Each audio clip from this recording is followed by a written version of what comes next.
Hello, everybody. Hello. Can't get everyone off mute, and then I'm gonna hide this.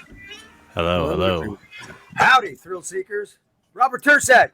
Hi there, Scott Page. How you been, man? What's up, man? Dude, I got to tell you, I love listening to your freaking shows. Happy You're to probably hear. one of the smartest guys in that space, man. I love your questions because you get down to the nitty gritty, dude. Oh my God, that's so nice to hear. Thank you, Scott. It's What good are to we see you missing? again. Oh, we're I missing don't Jimmy. mess There he around. is. All Yeah. right. I'm gonna move myself way into the corner here. Carrie, I don't know your camera. Here, I'm gonna remove you and add you. All right. Tursek, you're a little washed out. That light behind your head, do you see that? Yeah, it's weird. I don't know what that's about. Can you That's turn it? kinda Maybe It's turn the it light of God. just flip a little sideways because it looks like that light's coming through Yeah, that I guess. window. No, That's it's a- actually that's just a little washed bit. out. I don't know what the hell's going on with my camera. Thanks, though. I think Carrie's frozen. Carrie's Maybe you gonna got a have little to. booger on your camera. He's No, gonna have to that's it. rejoin. But I will wipe the camera. No, it's okay. Yeah, it's funny. StreamYard, man. It just makes you look a little younger. Is it that beautify effect? It's the beautify effect, isn't it? I need all the help I can get there in that department. Yeah, I'm with you, bro. So we'll get started in 2 seconds. It looks like Carrie just lost his internet connection for a second. But why don't we get started by going through and introducing everybody? I'm going to put myself in the bottom corner because I'm just not that important. So why don't we start with Brian, seeing as he's over there all by himself in the Hi. top left. Hi. I know about half of you, and half of you I don't know. I'm an artist. I'm a weirdo. I make weird art, so it kind of makes sense. I've been making art my entire life, but I've only been selling my art as a proper business since 2016. Yeah, so I kind of I did the gallery thing for a while. I don't know if I don't like where the gallery, at least I don't like my experience in the gallery scene that I had back in 2018, 2019. So I kind of decided to figure out my own business model moving forward through the art world. And so I, for a while, I had my own gallery and I was selling my art that way. Then the pandemic hit and I closed it because I was just selling to nobody. Which was kind of boring, sitting in a gallery, staring at a wall, looking at my own art for hours. So I closed it, and then I decided that I was just going to put everything in storage and wait till pop-up shops and conventions and things like that started happening. And then when they did, I jumped on it, and I've been like basically kind of doing a vaudeville tour of Southern California, selling my art to as many people as possible. Nice. Anthony, why don't you introduce yourself? The man, the myth, the legend. I guess so. Anyway, I'm Anthony, for short, Cola.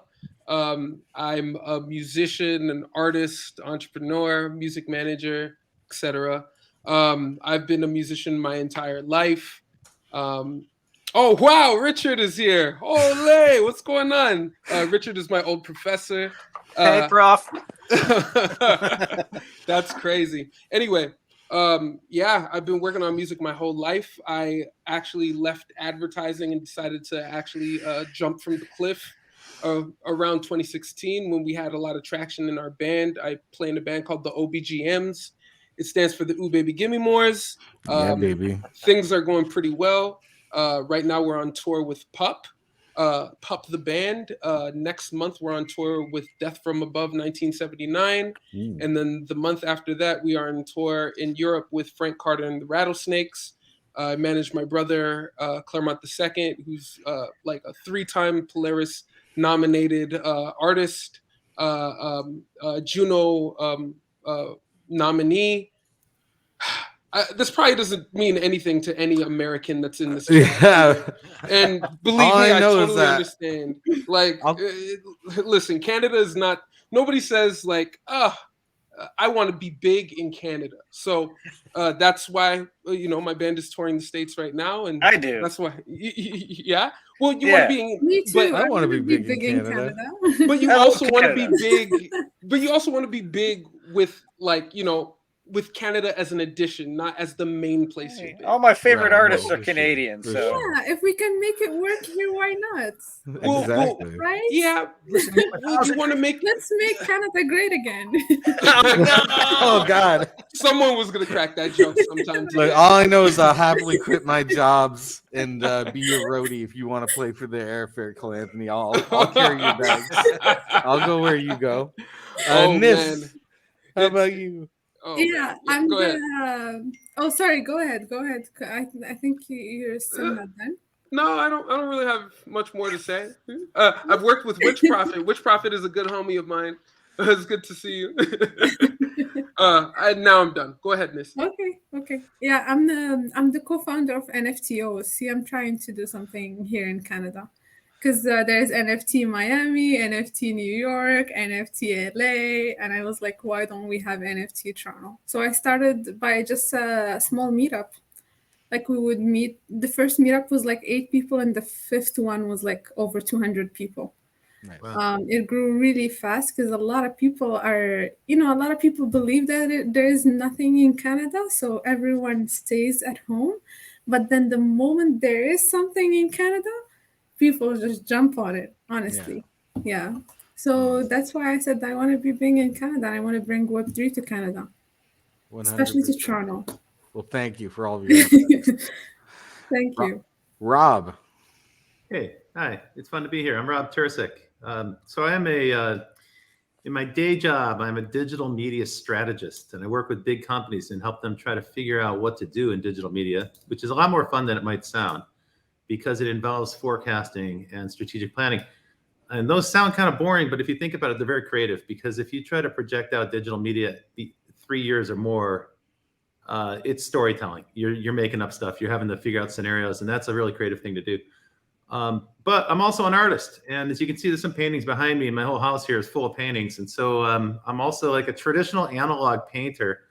And get this, back in the 20th century, I worked with Scott Page, and we started an entertainment software company. So it's nice to see you again, Scott. I know, so happy. Yeah, we had a good ride. That was a fun ride, right? That's right. We had the good very times. bleeding edge, when the technology didn't quite work. Yep.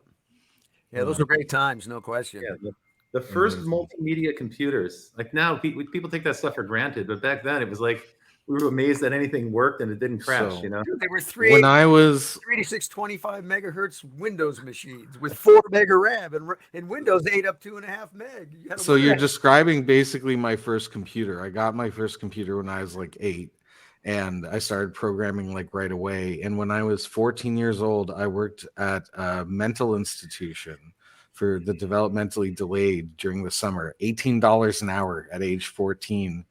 And I took all that money and I bought 2 3D Effects Voodoo 2s to throw them in SLI. Now, this is old Silicon graphics technology, so that I could be like the first kid in like Ottawa in order to play Doom in GL. It was quite a thing. Which I was so happy to have you. Oh, sorry, was that Robert? I was gonna say, let's hear from Witch. Yeah, sure. It's weird. It's weird hearing you guys just say witch because it sounds like, How do you replace it with a B. You gotta say witch prophet so I'll- that people know. I just want to call you the or prophet. Leilani. Yeah, the prophet is cool too. But yeah, my name is Witch Prophet, aka Leilani. I am a singer-songwriter from Toronto. I'm also the co-CEO and president of Heartlake Records, which is a label that myself and my wife run. I do believe we are the second female-run label in all of Canada, Six Shooter being the first one. Nice. But maybe we're the first Black and queer women-run label. I'll take that. Actually. Yes, we are. Actually, if anybody asks. Absolutely. We are. Absolutely. We are. 110%. Yeah. I've been doing music and art within Toronto and Canada for a long time, probably over 13 years. Got introduced to Web3 through my friend Latasha, which I'll talk later on about. We did a project together and it blew up, and it made me realize that there's definitely more to this NFT game than being like, what the hell's a Bitcoin? So it was great. Yeah. All right, Carrie. Hello, I'm Carrie. I'm the lawyer. So Yeah. you're the most hated guy on this panel. That's Wow, right. I just needed That's to know right. that one. I'll just try and keep quiet over here. That's my plan for tonight. Thanks, bud. I'm an intellectual property lawyer. I work for myself. I've been practicing for about 20 years now. I did a stint in a big firm and left to serve the creative community. So I work now primarily with musicians and authors. I work with ad agencies and gaming studios and software developers and everything in between. So yeah, that's what I do. And I'm based in Montreal. I have 2 kids and a dog. The kids in the dome. 2 kids and a dog. All right, Jeremy knows. Hi, everyone. I'm Jeremy Knows. It's a moniker. Sort of fell into it as I have a background as a performance artist, live theater storyteller, street artist, some film here and there, mostly into masked art, archetypal stories, clown, improvisation. And obviously my industry shut down during the pandemic, so I fell back on some of the backstage skills. We started doing moving jobs, painting apartments, home repairs, things like this. And right at the time that the VFriends NFT project launched, was sort of the perfect catalyst for my creativity being just stuck inside and my extrovert kind of atrophying and my work drying up. So I started making content about the VFriends NFT. And now 16 months later, I am the #1 trusted community source for information about that project. I spend 8 to 10 hours a day educating and onboarding people into NFTs on Twitter Spaces. I see some familiar faces. Scott, it's good to see you. Yeah, buddy. So I'm what you would call a community builder now, which is I think is actually a pretty solid title. I think titles can sort of be problematic, but that one's been good, and I've fallen into that category. But I really see myself as a storyteller, and so I'm here to provide what I can in the way that NFTs as a platform enhance the story experience. Like I actually fell on a sentence the other day talking to someone that everyone's trying to innovate with NFTs, and that's really great. But I think the open door for a wider community is actually to show people that NFTs as a platform can allow them to experience in a better way, in an improved way, in a more efficient way, in a more emotional way, the things that they already love. So that's sort of some of what I bring. I'm really happy to be here. I love there's, I'm excited to talk intellectual property with Carrie, even though he wants to keep quiet. But, I figured he'd be a now. popular guy here today. Chet. Hey, everybody. My name's Chet Czar, and I'm a painter primarily, an oil painter. I don't know if you could see that. I don't know. I paint like monsters and stuff. I used to work in the film industry since about, let's see, I got in around 1986. And I worked there for about 20 years in the film industry as a sculptor and creature designer. And I worked on movies like The Ring and Planet of the Apes, Tim Burton's Planet of the Apes, and all tons of movies in the 90s.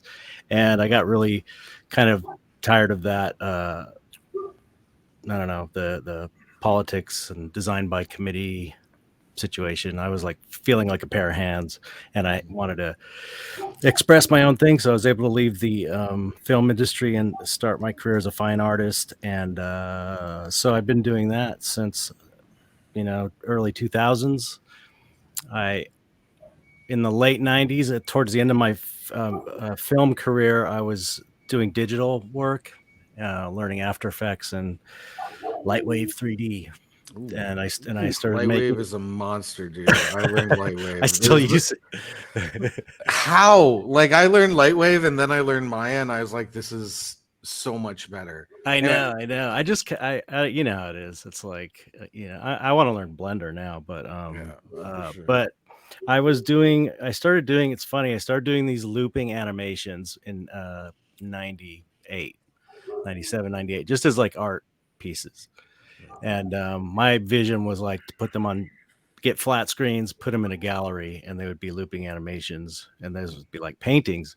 And it was like a revolutionary idea at the time, and so revolutionary that there was no market for it. There was no way to sell it. There was no way I could afford flat screen TVs because they were like $5,000 at the time. And so anyway, a friend of mine got me into NFTs at the beginning of the year, and it was like, oh, I can start doing digital art again. I can do these looping animations that I had to put out on DVD at 720 by 486 back then, So it's a new platform for a new yeah, media. it's like I had them all this time. It's like Tool, the band Tool. I've done a bunch of work for them, and they use them. They've been using them at their live shows for like 20 years now. So, yeah, now I have all this content, and I can get back to my love of digital art now because I have to earn. I'm 100% funded by my art, so I can't do things that don't make money. And so now with NFTs, I can get back into digital so I've minted a few pieces, and that's it. Oh, and I have a book out called Dystopia that just came out, which is like a mythologizing of the weird universe I paint. I'll check it out. I told you when Brian introduced us that I love world building, and I can't wait to check out what you've done. Scott, the myth, the man, Yes. the legend, in his own mind, actually. Yeah, Scott Page here, kind of a musician, artist, been kind of a serial entrepreneur. Had my fourth company as a musician. I guess my biggest claim to fame is people know me from playing saxophone with Pink Floyd and Supertramp and those guys for years. Then got heavily into the tech space with my brother Robert Tursek. Man, we remember when he was over at MTV, he was running that place. We did Moscow Music Peace Festival together. I talked to him, I sat there, convinced him, and he said, "Come on, come join us." He came and joined us. We started a company called Seventh Level, where we really had a chance to pioneer a lot in the new interactive space back in the days on 386, 25 megahertz machines, building animations and things, and it was a really fun time. So since then, I've been sort of the liaison between tech and entertainment, because I got my brain having all that conversation with the tech guys, that always want everything just like this, and the art guys want to put their thumb up.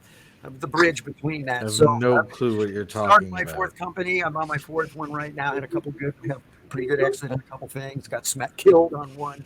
But that's how the game goes. Very, very much in the space of NFTs. For me, it's the biggest thing to come along that I've seen in my lifetime that I think that changes everything. To me, they represent freedom in a sense. Now, there's a lot of technical issues, a lot of problems, but the basic concepts of what it is and where it could go, I believe it's the people's movement, and I'm really focused on that. And I've been spending a lot of time building IRL events.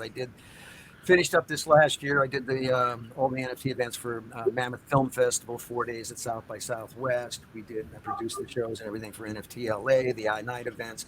I just partnered where we just built and did a conference in Denver called Future Shape 360, which is made up of 360 of the top people in the NFT space. It's kind of the builders. We're launching, we're launching a new series of online, probably 20, 25 events this year, all in the NFT space. I'm getting ready to do my drop. I have a drop called Rock Money, which I'm very excited about. And that one's coming together, working with all the NFT artists and stuff. And just, I'm very excited about this space, and I think there's such a lot of promise. And it's actually really cool because I can actually say one of our guys in our crew just sold us 5,000 piece yesterday in a bear market in 5 minutes. So if you understand the model, you can go make some money. A couple $1 million here and there, it starts to become some real dollars, right? God damn. Yeah, it's a little more than that's out of my range. So I'll be your moderator for tonight. My name's Jacob Bondre. I'm the CEO of To Be Determined, which is an open employment, open education entity.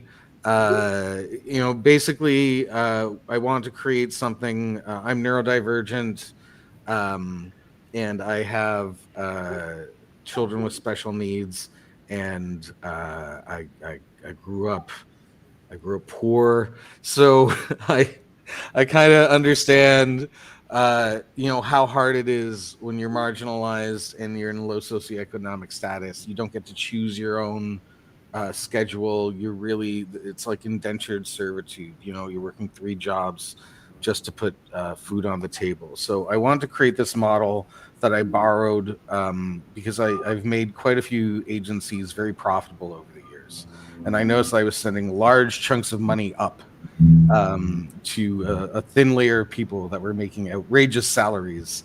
And I was like, if you took that and distributed it, more evenly throughout the organization, everybody would do a lot better. And in fact, you could probably even subsidize training and educating people as long as everybody in the organization is willing not to be greedy and just take a reasonable salary. And so that's basically what I've done. There's no resumes. You don't need any prior experience.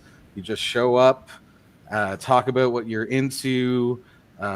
You can learn anything that we cover, which is all things product development, software development, and digital.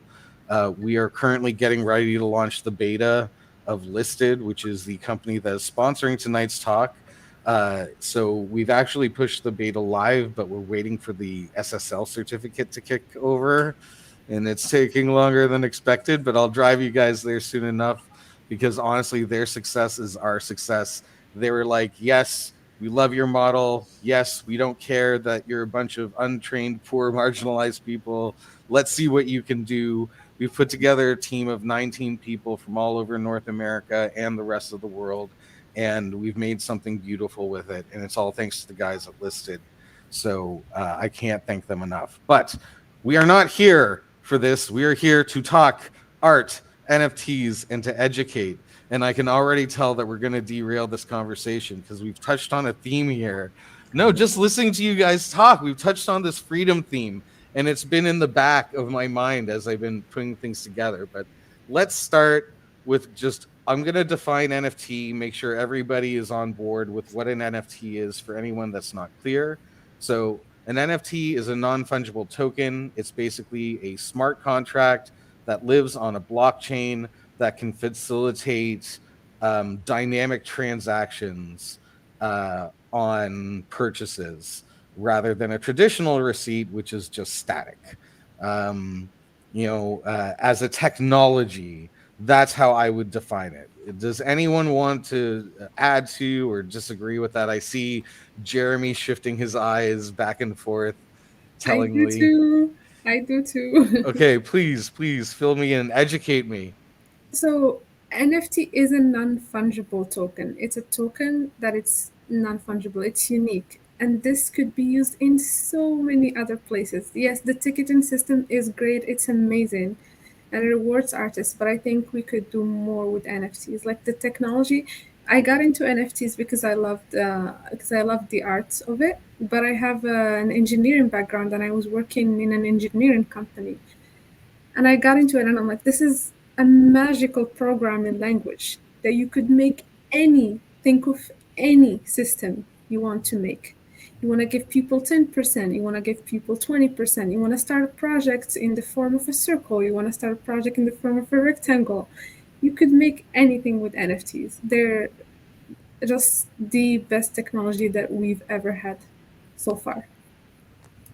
Yeah, and I'll add to that a bit and describe my shifty eyes. Mostly it was because we introduced non-fungible and blockchain without any premise, which I think are very new technologies, but without diving into how the blockchain functions or the various different blockchains that exist. I think for the purpose of conversation, it's easiest to think about a non-fungible token, an NFT, as a digital good. It is something that can be owned digitally, and further, we verify who those owners are based on the blockchain, which I can describe as a decentralized ledger, is very generally what a blockchain is, but it's more than that, as we know.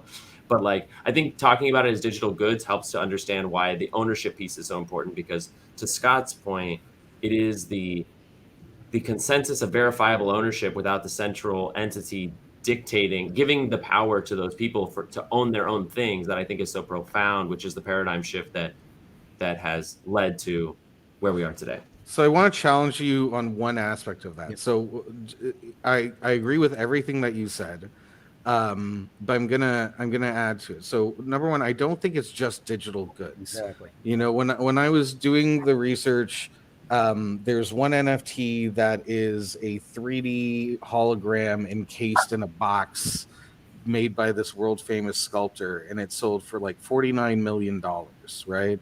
And I would very much consider that like a classical installation piece rather than a digital good.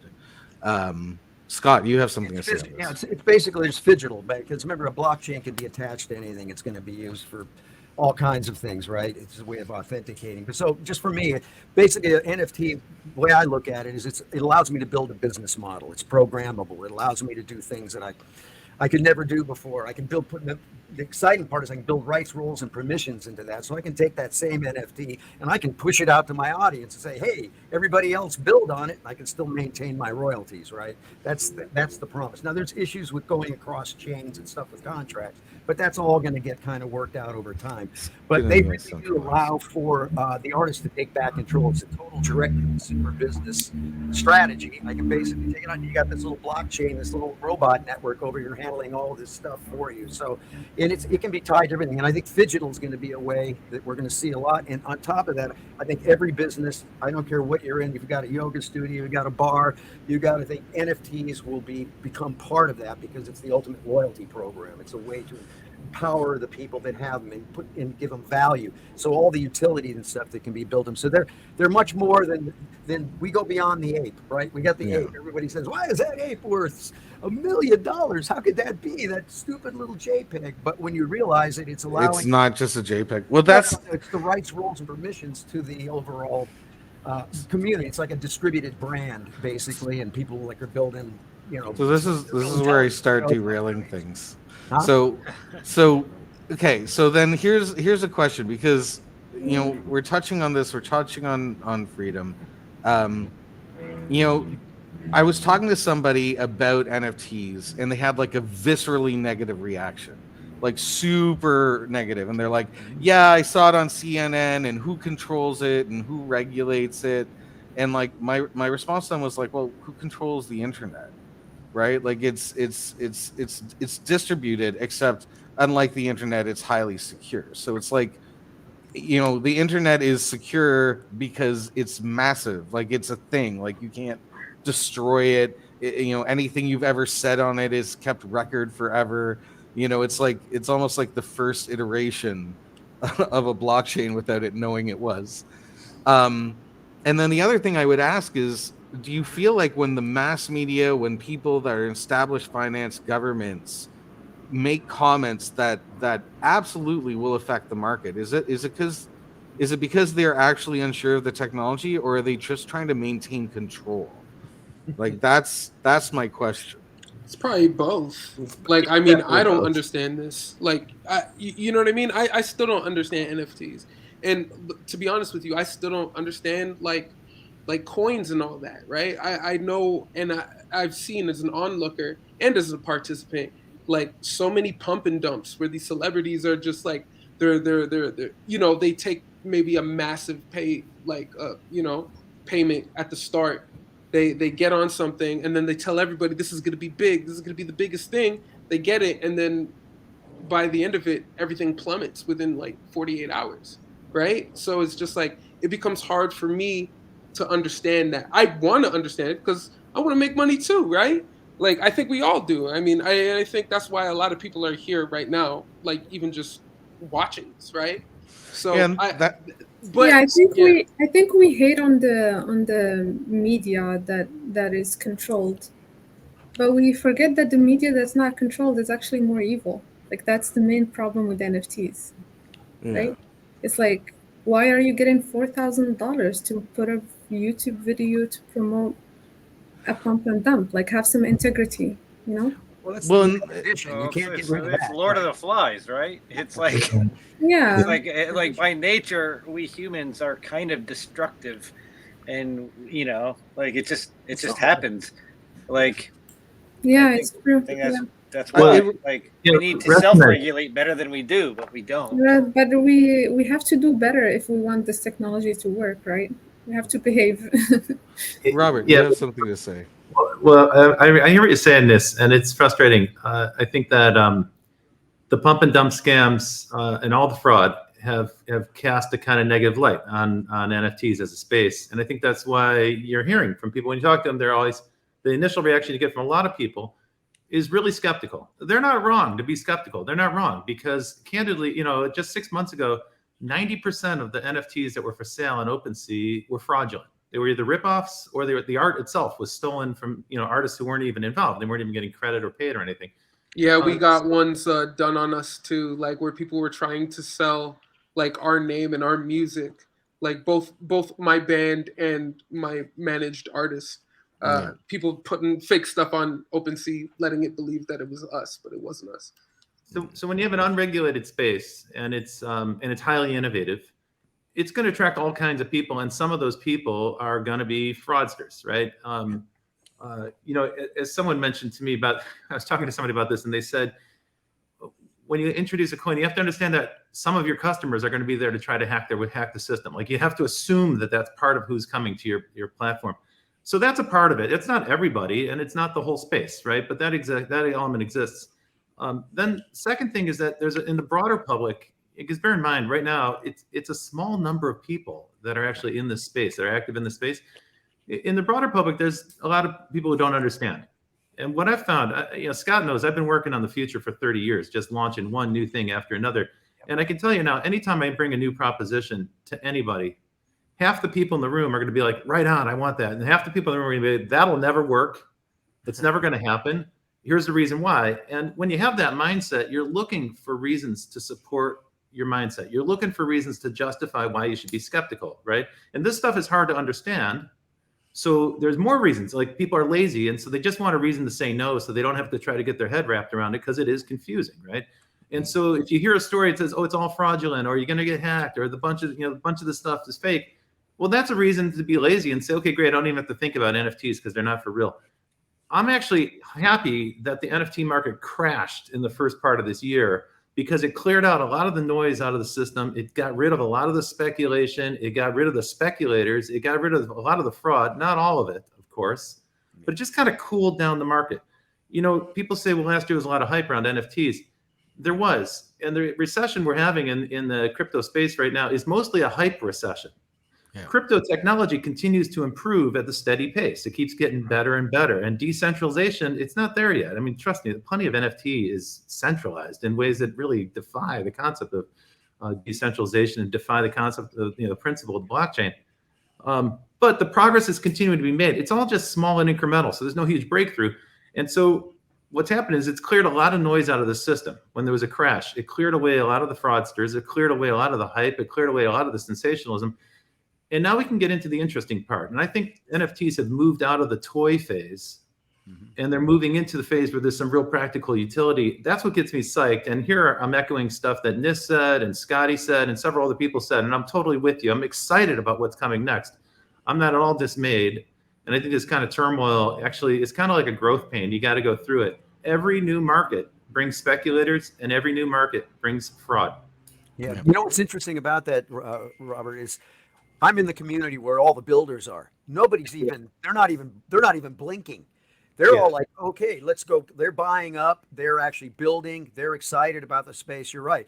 And I read a statistic the other day. It said even though the NFT market crashed and stuff, the sale of NFTs were up 4%. So yeah, that's right. That's right. Still buying. You don't hear that story too much, though, right? Like, the press doesn't cover it so much because they just want the sensational story. Yeah. So, I mean, that's a perfect segue into the next question, which was, given the current state, what are the new opportunities that are opening up? Like, that's so go to town, guys. Let's talk about it. Too many. There's I'm sorry. No, go I just gonna say there's almost the potential's so huge, and there's so many things you could do with it that it's like, I think that's part of the problem. It's like you could, kind of almost do anything, and a lot of things haven't even been thought of yet. The potential is so incredibly huge. And once blockchain and NFTs click in your head, you start going, "Oh my God, this is seriously paradigm changing." And it's exciting because it's like the creative possibilities are just like endless, literally. So It's very creative space. I say they're the greatest for storytelling. It's an incredible storytelling thing. It's engagement.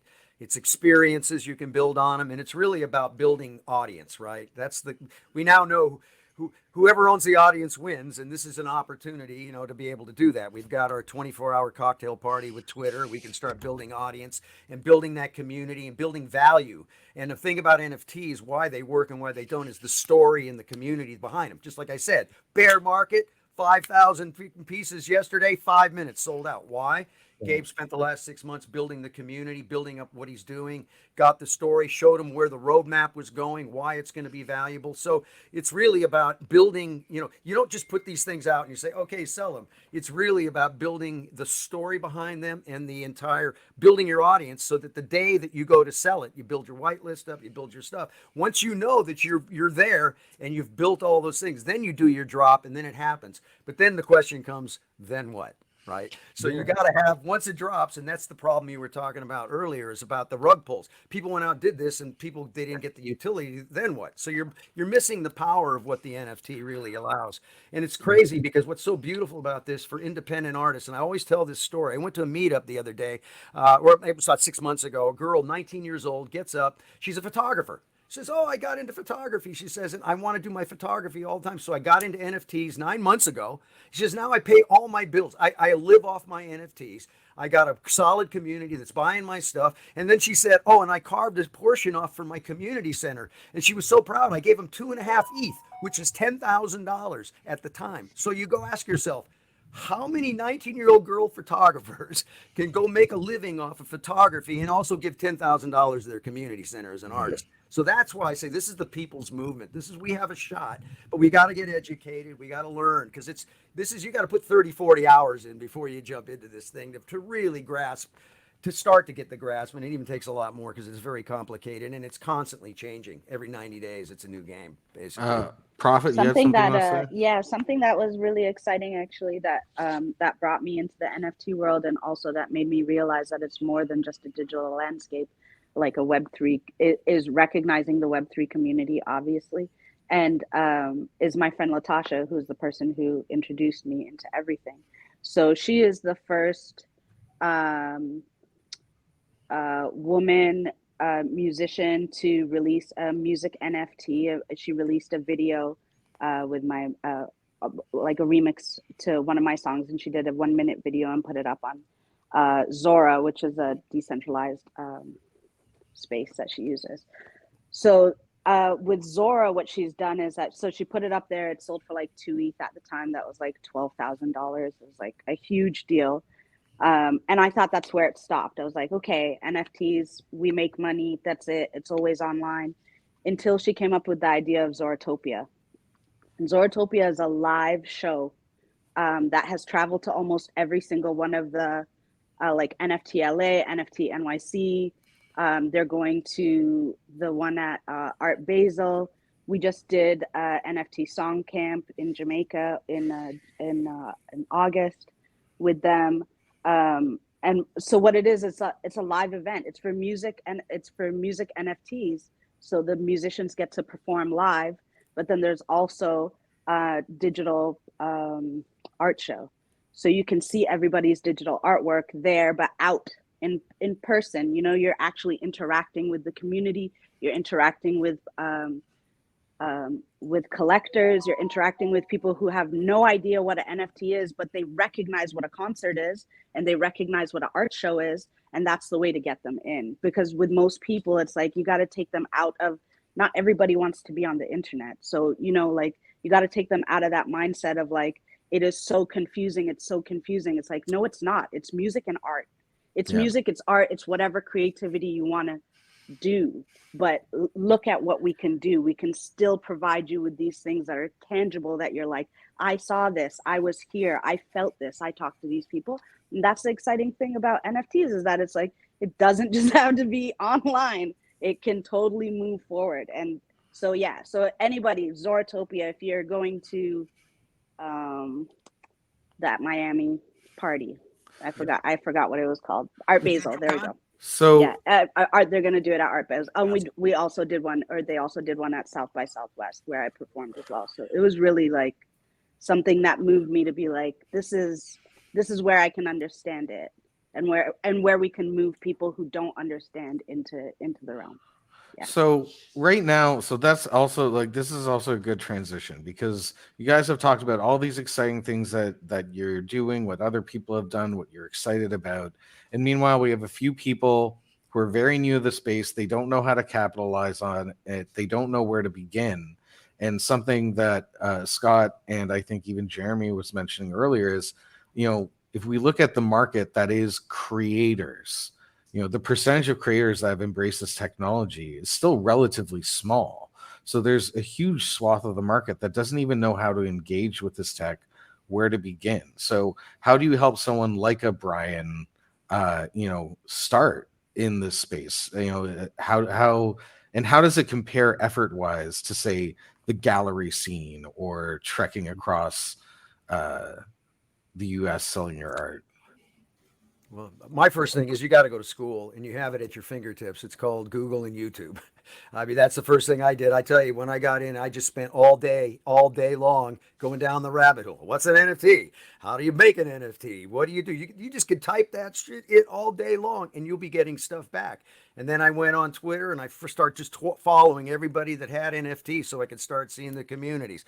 I saw the Twitter Spaces. I started diving into them. I went go to the NFT meetups to just try to start figuring out how this all works. It's just really about jumping in. Everything you have in front of you. It's time consuming, but it's at the same time you could be doing something else. It's like, yeah, Gabe just spent 9 months or whatever building this thing, and he just made $2.5 million.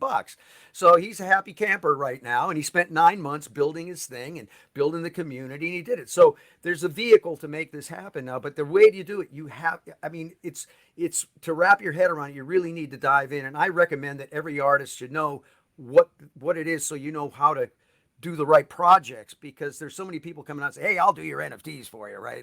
And they go and sell them on this thing, and they don't really care. They're looking at the piece and they don't really set it up right. So being knowledgeable in this space. So I say it's education first. But Scott and everybody else, actually, I have a question connected to what you just said, which is, what are the pitfalls? What are the things people should watch out for or avoid if you're an artist who's coming in, interested in the space, but doesn't know where to begin? Because honestly, if you Google, how to mint an NFT, there's thousands of sites that claim they can do this. And as far as I can tell, that's a way to lose money, because you're going to spend a lot of money setting it up and minting, and you're not necessarily going to actually, first of all, connect with the community, figure out how to do your whitelist, figure out how to do the drop, figure out how to get the thing sold, and so forth. But also, you might be getting ripped off because the platform might be a piece of shit and you don't know that. That's so right. Please help me understand, break it down for somebody who's a newcomer and say, hey, here's 3 things you should never do. Avoid these things if you can. I would be interested. I would say, Rob, actually people need, the way I thought about it, because it's crazy. There is no way you could actually really specifically know what's a scam and what not, especially getting in. You have that confidence that a website is probably just like any legal website that we have. Not knowing that it's your responsibility. Yes, it's freedom, but it's also your responsibility to take care of yourself. So I'd say just don't spend a lot of money on each project. Don't spend, as you're learning and going through projects and vetting and stuff, watch the results. Don't spend your hard-earned money. And then when you understand... Hang on this. I hear what you're saying, but that's not really going to be too helpful to say to people, well, you're on your own. You got to watch out and you got to take precautions, because they don't know. As you practice, as you understand and you have seen different projects and how they work, you can start losing money. It's not a problem, but only the money you could lose, and think of it as a tuition to your schooling. Well, I mean, you gotta go through some scams to understand how scam works. So that's exactly it. First, you should identify who the thought leaders are in the space, and you can do that. You can start looking Yeah. around. So I Yeah. listen to good podcasts. What's the best podcast? Edge of NFT. They have great people on. Start listening to those people, because then they start recommending things, and these are people in the space. And you got to have a little bit of, brains to know, well, this might not be as good, but look at the people. It's like anything. It's research, right? You got to go down the research hole. Yeah, Yeah, if I I would look at may, who the people who are selling and artists that I like and where they're putting their stuff, because if it's a verified artist or somebody who is not a fake I mean, I was gonna say AI, but like whatever, but like somebody or somebody that is well known, and they're saying like, I'm putting it on OpenSea, or I'm putting on Zoratopia, or I'm putting on whatever, or Zora, sorry, but like, then I would be more inclined to do that. Or like Sound XYZ, like I think like Snoop and Method, like Wu-Tang did a couple things through them, and so I know that as a musician that I could trust to go to that, because they're not dumb. They have lawyers, they have crews of lawyers who are like, don't do that, don't put your music there. So if they're putting their music there, I'm gonna know that, oh, I can probably do something like this and it'll probably be okay. But of course, doing your own research. That's a good tip. I have a quick question. Oh, sure, go ahead. I have a question that it might be a little bit backtracky. I'm the resident visual dunderhead here. So in my research, because I have spent a while researching NFTs as a visual artist, I've gone to workshops with a couple. I went to some friends of Chet Zar who did workshops and on these things, but it all goes back to like in the contract when I'm minting an NFT, what I'm actually minting and what I'm verifying is the thing is a link. It's not my actual image. That's so right. that my image is not the thing that's on this contract that's legally protected from anything. It's a link, and that link can be changed. It can link to anything. My Dropbox could disappear. I could not afford to pay my bill on the Dropbox, and all of a sudden that link is gone.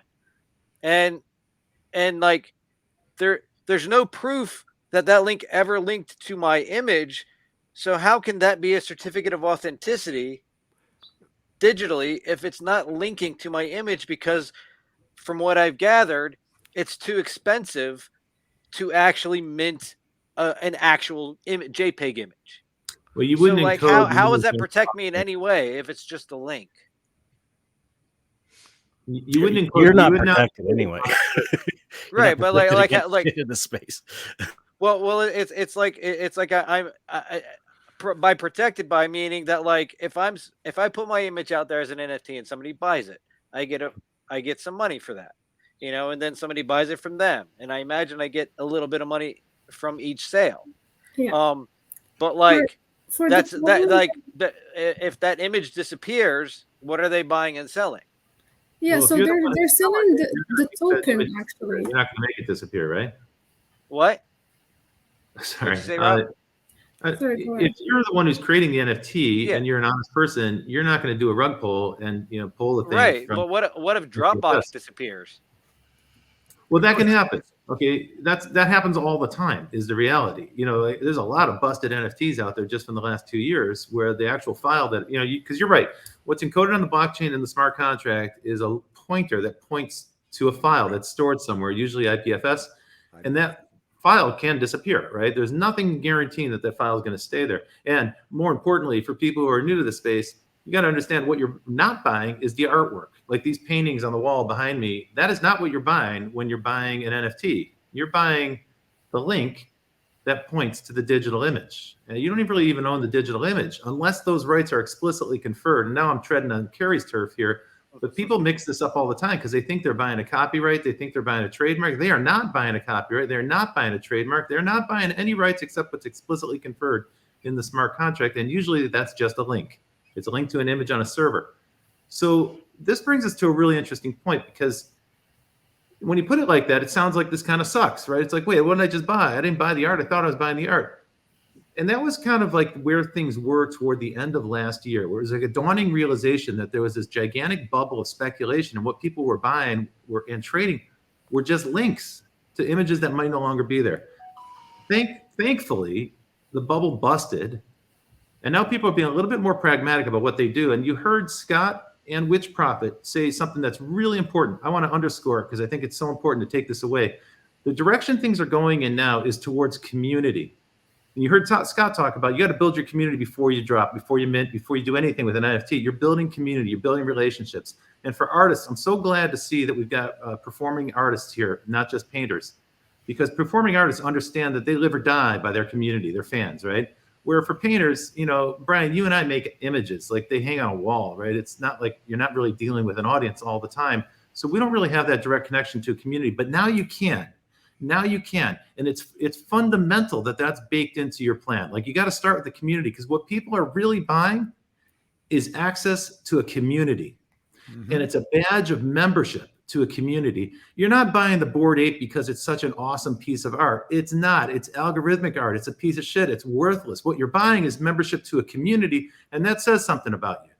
And this is a really important thing to take away. Remember, what these are at the core is identifiers. They're barcodes, right? They're digital barcodes. And if you think about a package, like just any package good, there's two identities on a package. On the front of the box, there's a logo, right? That's the brand. And companies invest billions of dollars in building brands. And on the back of the box, there's a barcode. And that's not really useful for consumers. People don't really know how to read a barcode. It's just a picture of a number. But that's incredibly useful for a inventory management system inside of a business. So that's like the business part of the identity. Now, for the rest of us, for people, we're not products. We just have the business part. We have a government-issued ID, right? A driver's license, a passport, or some other kind of identity. That's not really a brand. That's not something you want to put out there to the public. You're not going to broadcast that to people. And so when we try to create a personal brand on the internet, typically we're using social media. Well, guess what? You don't own that profile. So Facebook owns that profile. Twitter owns that profile. This is the problem that NFTs actually solve. Is what we're now doing is giving people a way to say, actually, there's more to me than what you see on LinkedIn, or more to me than what you see on Twitter. And I want to tell people more about myself, but I don't want to give away my personal identity, my private identity, my government issued identity. I want to be a little more creative about that and build my own brand. And so by buying NFTs, you're opting into communities, and you're telling people in that community you're part of that club, and you can tell the world around that you're part of that club. And that transmits an awful lot of valuable information into the world. And the cool part is you can do this all anonymously. You don't have to do it with your own identity. So you start to build these digital identities that are like personal brands that communicate tremendous amounts about you. Jacob, just one more piece, because this is so important about where it's going.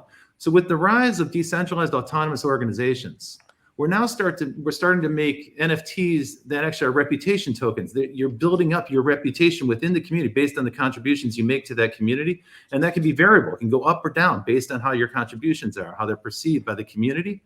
And that's a really strong identifier, right? That's like a really solid identifier about what you are, who you are, what your value is, and how you behave, how you conduct yourself, and so on. And that, in this online space where there's so little trust, that's a really powerful signal that you can rely on. So I'm extremely excited about NFTs in the context of DAOs. And DAOs are just another configuration of online community, but people have a little more skin in the game. So anyway, that's sorry to go off on the deep end. Well, I kind of want to add to it, right? Picture, right? So I don't know if you had a chance to look at the last talk we did, but it was on the metaverse. And one of the things I was saying is that I really see NFTs as being like the underlying technology, the passports that will allow you to travel to the various communities in the metaverse, right? Right now, they're utilities and tokens and whatnot to get into these various communities. I do want to, just a side note, because this will come to it later. I do want to challenge the you're just buying a link thing, and I want to link that in with Carrie later. But to get to what you're saying, Robert, I think that's exactly it, right? Like, I mean, man, this ties into so many more questions I'm going to ask, but it's exactly it, right? It's a community. You're buying your way into a community, into a virtual space, into a virtual community, and then eventually into a pseudo real community as this technology continues to evolve.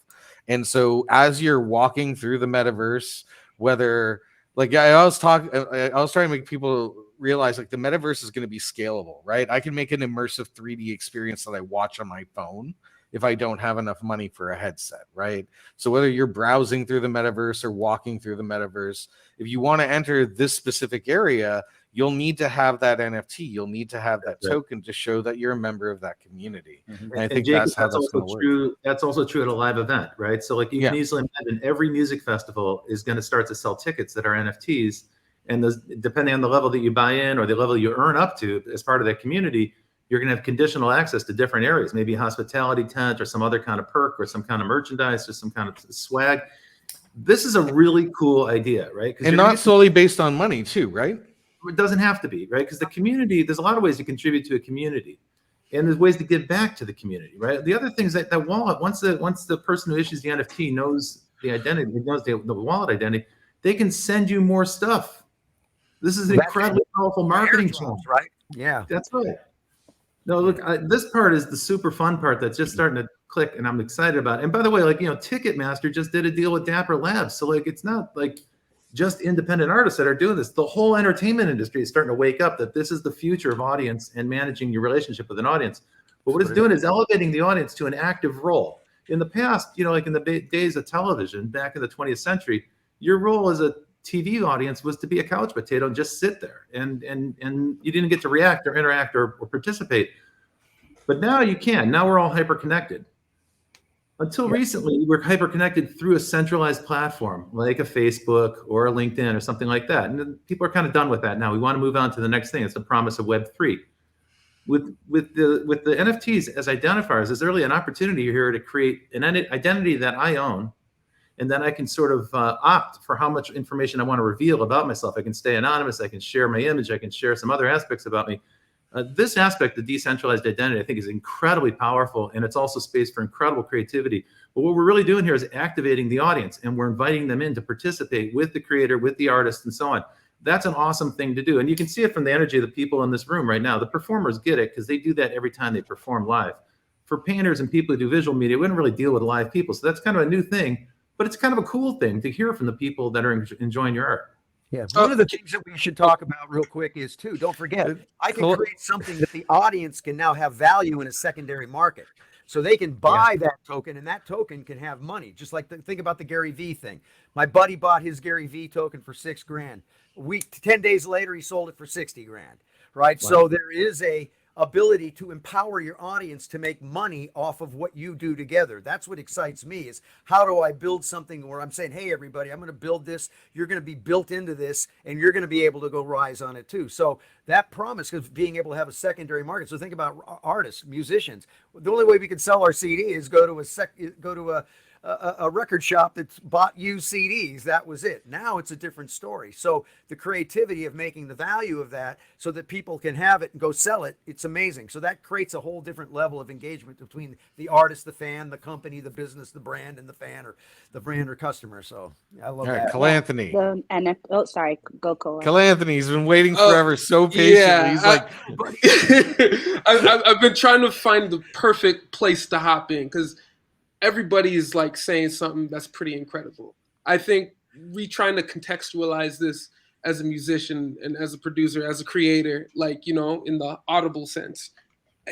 I'm just trying to find out, and maybe this is like the advertising schooling that I've received before, but like benefiting the audience, and not only benefiting the audience, but also like if so many people are so skeptical of what's going down. I know as a musician, I want my song heard as much as possible by as many people as possible until their ears bleed, right? But right now, like, and maybe it's because it's the early days, right? But because it's the early days, like, I'm only seeing like a finite amount of these customers, right? These end users. I guess what I'm asking is, I don't even know what I'm asking. I really just want to know how I get everything. I'm greedy. I'm an artist. I want the people, as many people as possible, as much money as possible.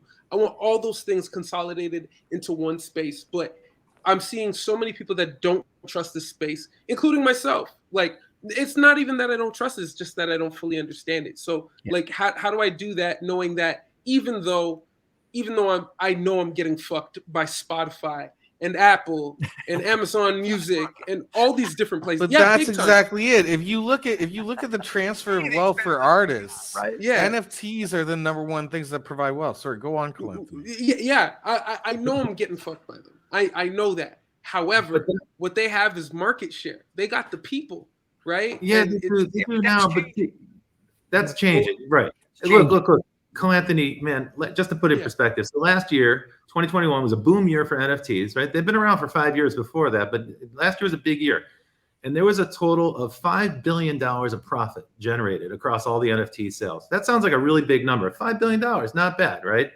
Just to put in perspective, that's less than 3.5% of the profit that Apple generated last year. Apple generated about $150 billion of profit. Okay. Oh, for And I'm sure. not taking away anything from NFTs by saying that. It's early. Any given Yeah, month, of there's about course. 40,000 people who are active in this space. 40,000. It's not 4 million. It's not 400 million, right? So it's early days. You're right. In the Apple world, there's going to be a couple 100 million people who are using Apple devices. In the Android world, it's even bigger. So they have a lot of control. The idea here, I think, though, that's really important to take away as an artist is this is a chance for you to build a direct channel to your customer. And I can tell you from a Smaller completely different community. world, in the world of brand marketing, which I know is kind of different from art, but nevertheless, they also care deeply about audience and they want to engage people this way as well. Why they're excited about NFTs is that they can build a direct channel to their fans. First party data is the gold standard in the advertising business. Today, if you're a big brand like Quaker Oats or General Mills or something, you've got to go through a broadcaster like CBS or NBC to reach an audience, and they don't give you the data back. It's even worse if you're in the digital space where like Apple, Google, Facebook, they don't share anything back with these. Yeah, they brands. hold all of that. You're right. Yeah. Data Yeah. back. It's just We're like you actually and who's listening to you on Spotify, you get no data back at all, right? Yep. So to build a direct channel means that you will be equipped with a tremendous amount of information. It's a small audience. It's hard to use. The interfaces are cumbersome. The wallets are insecure. Like there's all these issues. That's got to get solved over time. But this idea that you as a single artist can start to animate a community and build a relationship and find out who's important, who's most influential, who's the biggest fan, who's the super sharer, who's getting that fan base really fired up, and then maybe give those people extra attention or rewards or give them access to a private concert. You can start to imagine with your creativity how you can actually drive that audience to do stuff that you could never do on your own single-handedly. And if you stick with it month after month and year after year, you're going to find you're going to build your own channel, and that's going to be so powerful. Yep. That you're not going to need to rely on stuff like Spotify that's giving you chicken feedback and stealing your music. Yeah, well, we're That's moving. literally what happened We're with moving out of Latasha. the big marketing out there. We're moving into what I'll call hives. I always say if you want to survive, you got to build a hive.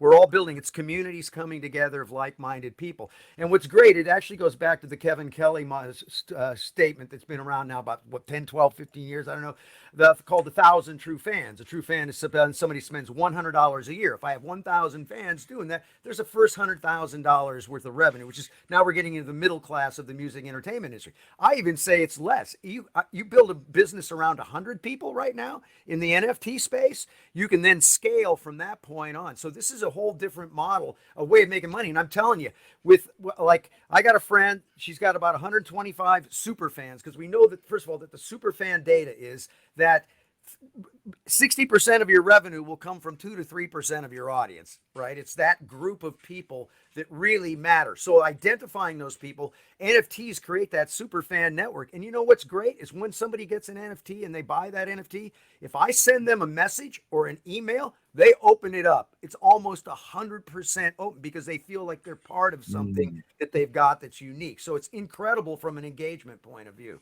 So it's really about going small. That's my whole thing. I teach them, just go small, man.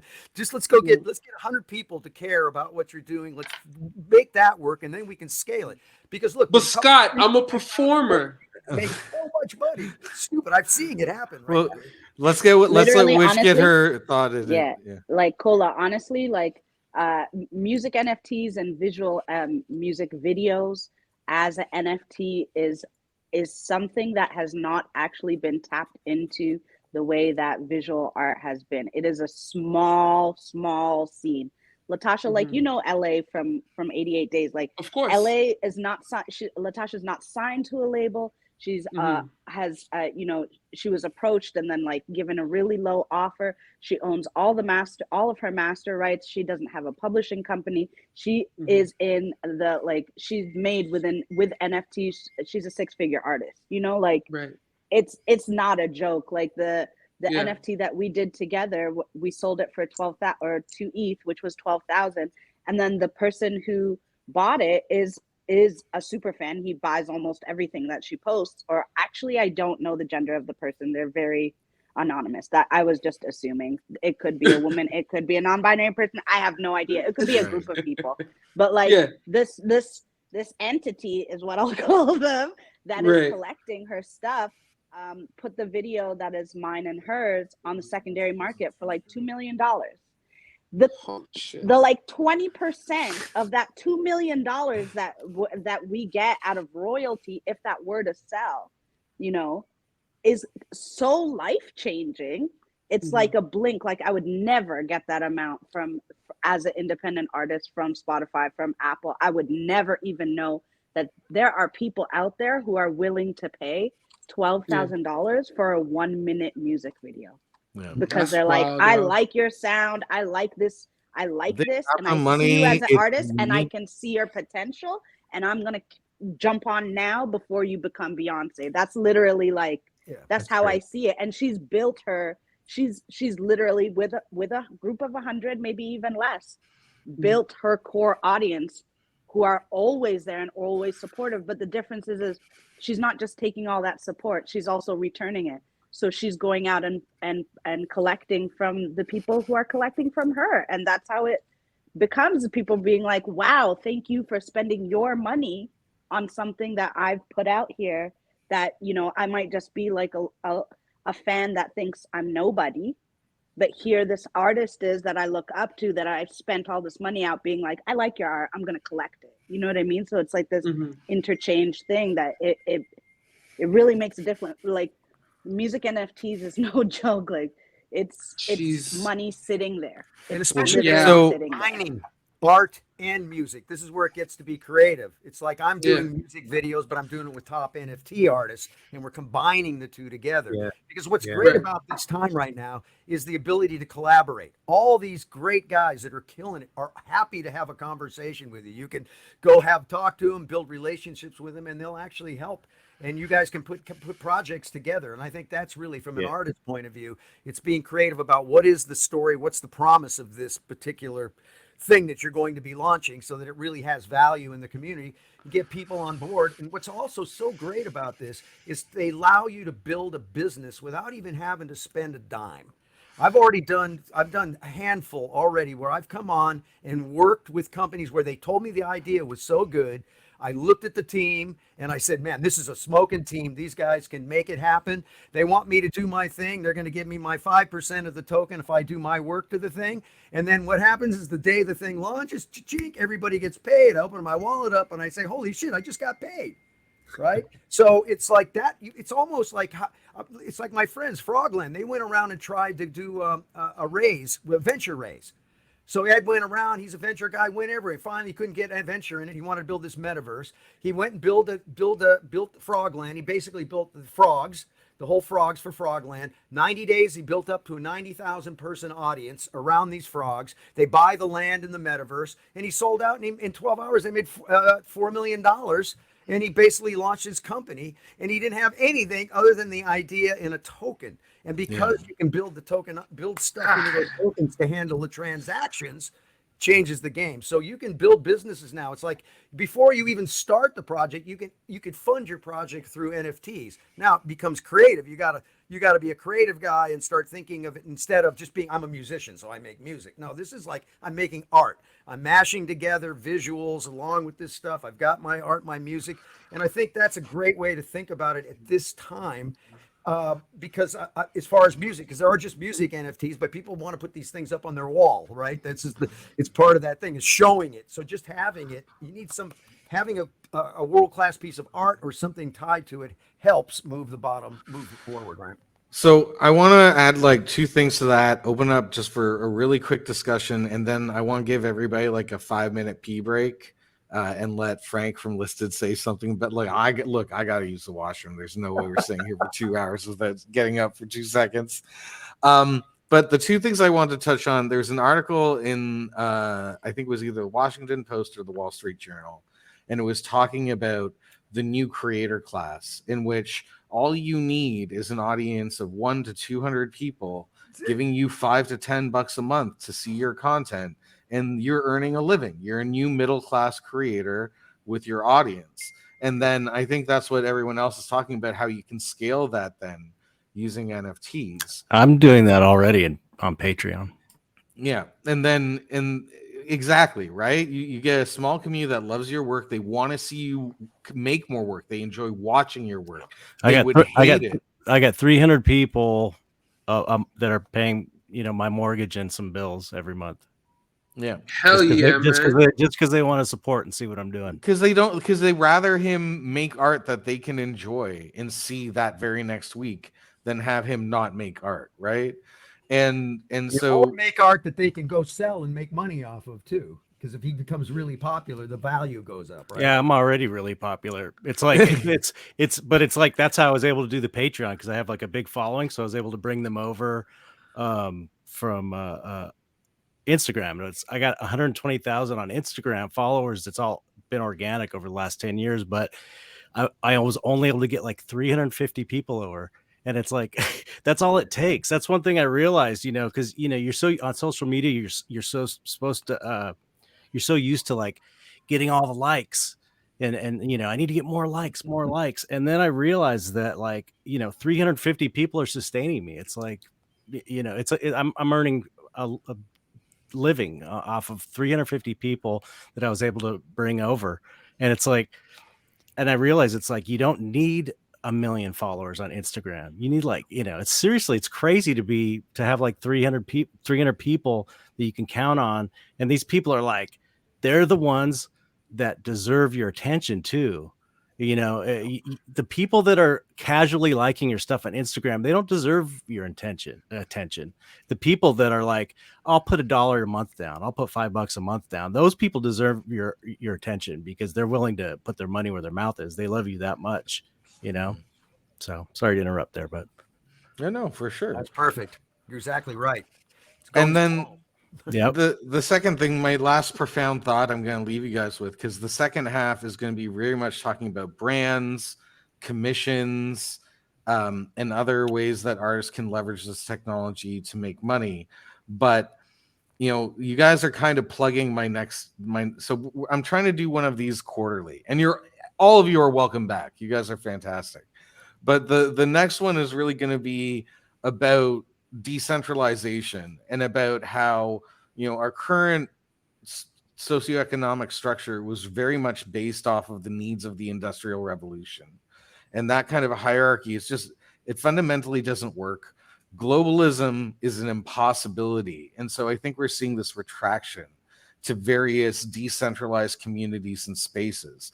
And I really feel like the art community and the performer community and the NFT and the creator community are really spearheading it, right? They're really the ones that are like walking away from traditional jobs, traditional roles, traditional 9-to-5s, gathering their own businesses, their own audiences, and really skirting and going around those traditional corporate structures. What do you guys think? Yes. Just No question.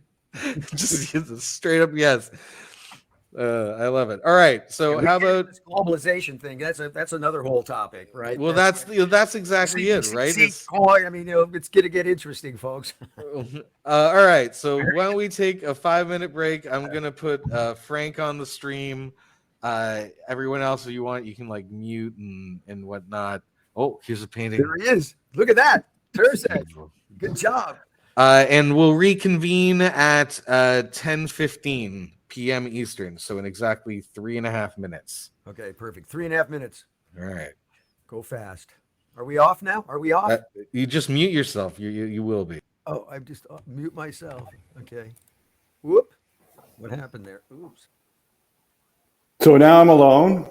I guess I thought there'd be more people here. Thanks, Jacob. Some great takeaways so far. I heard community is essential in the NFT space. Doing your homework, to not get scammed. Direct channels with the customer. I heard I am a lawyer. So a lot of really, really good stuff. I think this panel is amazing. It's so insightful, getting really, really great information. I'd also, if Jacob was here, I'd thank him, for his hosting duties, doing a great job, and the team over there at TBD has been doing great work, bringing our concept to life.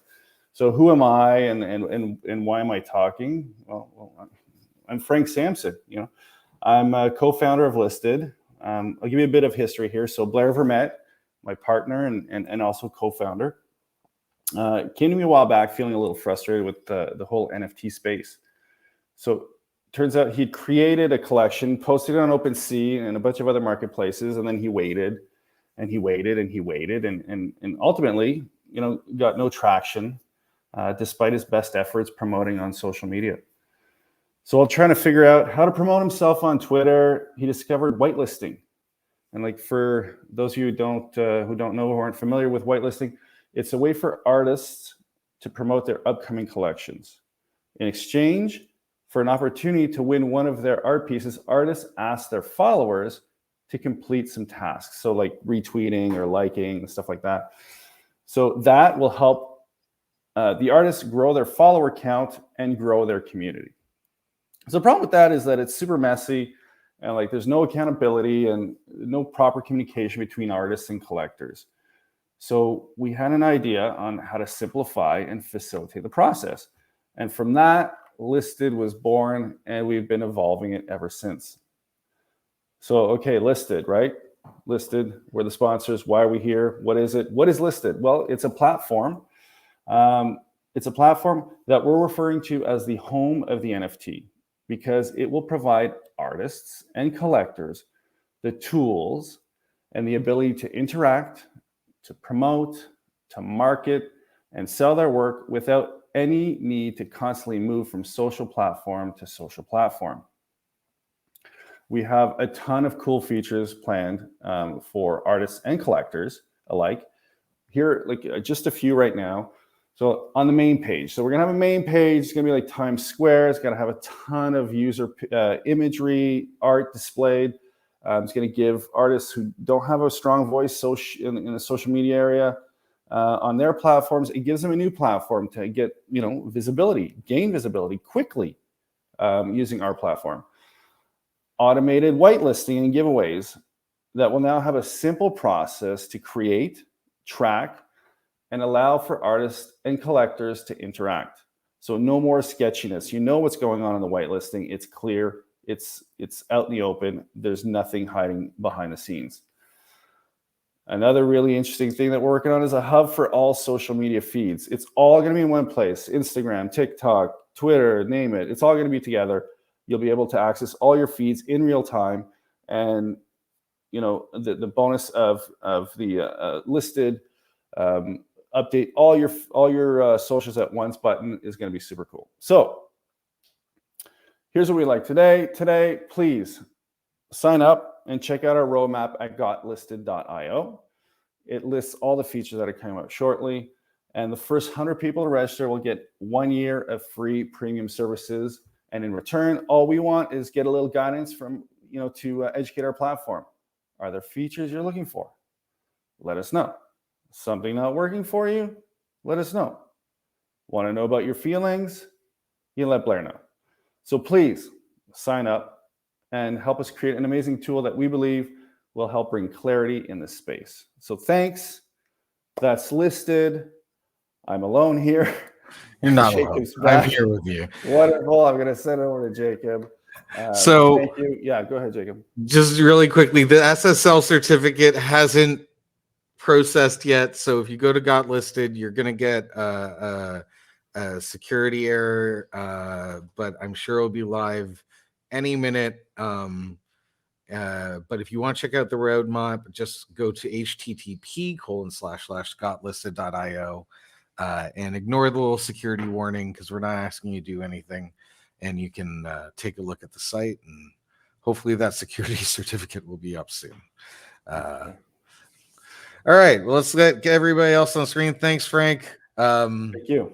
We're really excited to be building it for you. I'm excited. I'm actually also CTO at Listed. Really what we're trying to do, just to like reiterate what Frank was saying, is create a way for people to facilitate these communities that we were talking about today. Like we're looking to give a lot of free utilities, sorry, not utility, I don't want to use that buzzword, free stuff for artists to use to cultivate their communities so that they can get in, as well as advanced tools and premium features that you guys can pay for to really pump out your stuff. But yeah, and really, hit home that community part, because if you don't have a strong online presence, creating one is an uphill battle. It is not the easiest thing to do, to create your own presence, to create your community. We're here to help you provide that, right? So we're Listed by definition is there to help you create a community for yourself. All right, let's get everybody back on. Thanks, Frank. Ciao. I see the comment about Cloudflare. We're actually using Vercel for the CI/CD for the product, and they generate a SSL certificate automatically. And I do not know why it's taking longer than usual. But oops, I accidentally put Matt in the screen, and Matt should not be in the stream. There you, Matt. There you are. Carry. I like the panel shuffle. That's fun. and we're back. I'm just gonna randomly shuffle everybody about so everybody's in a different space. Maybe we'll get different people talking. All right, so we're back. We're back talking about NFTs, and we left off, talking that we were gonna go talking about brands. So, one thing that I was, what we were talking about a couple of days ago, and Brian's beating up Chet. I should have never put them beside each other. If you boys don't stop, I'm gonna separate you and put you at the back of the room. Anyway, what we were talking about is like the effort of being an artist, right?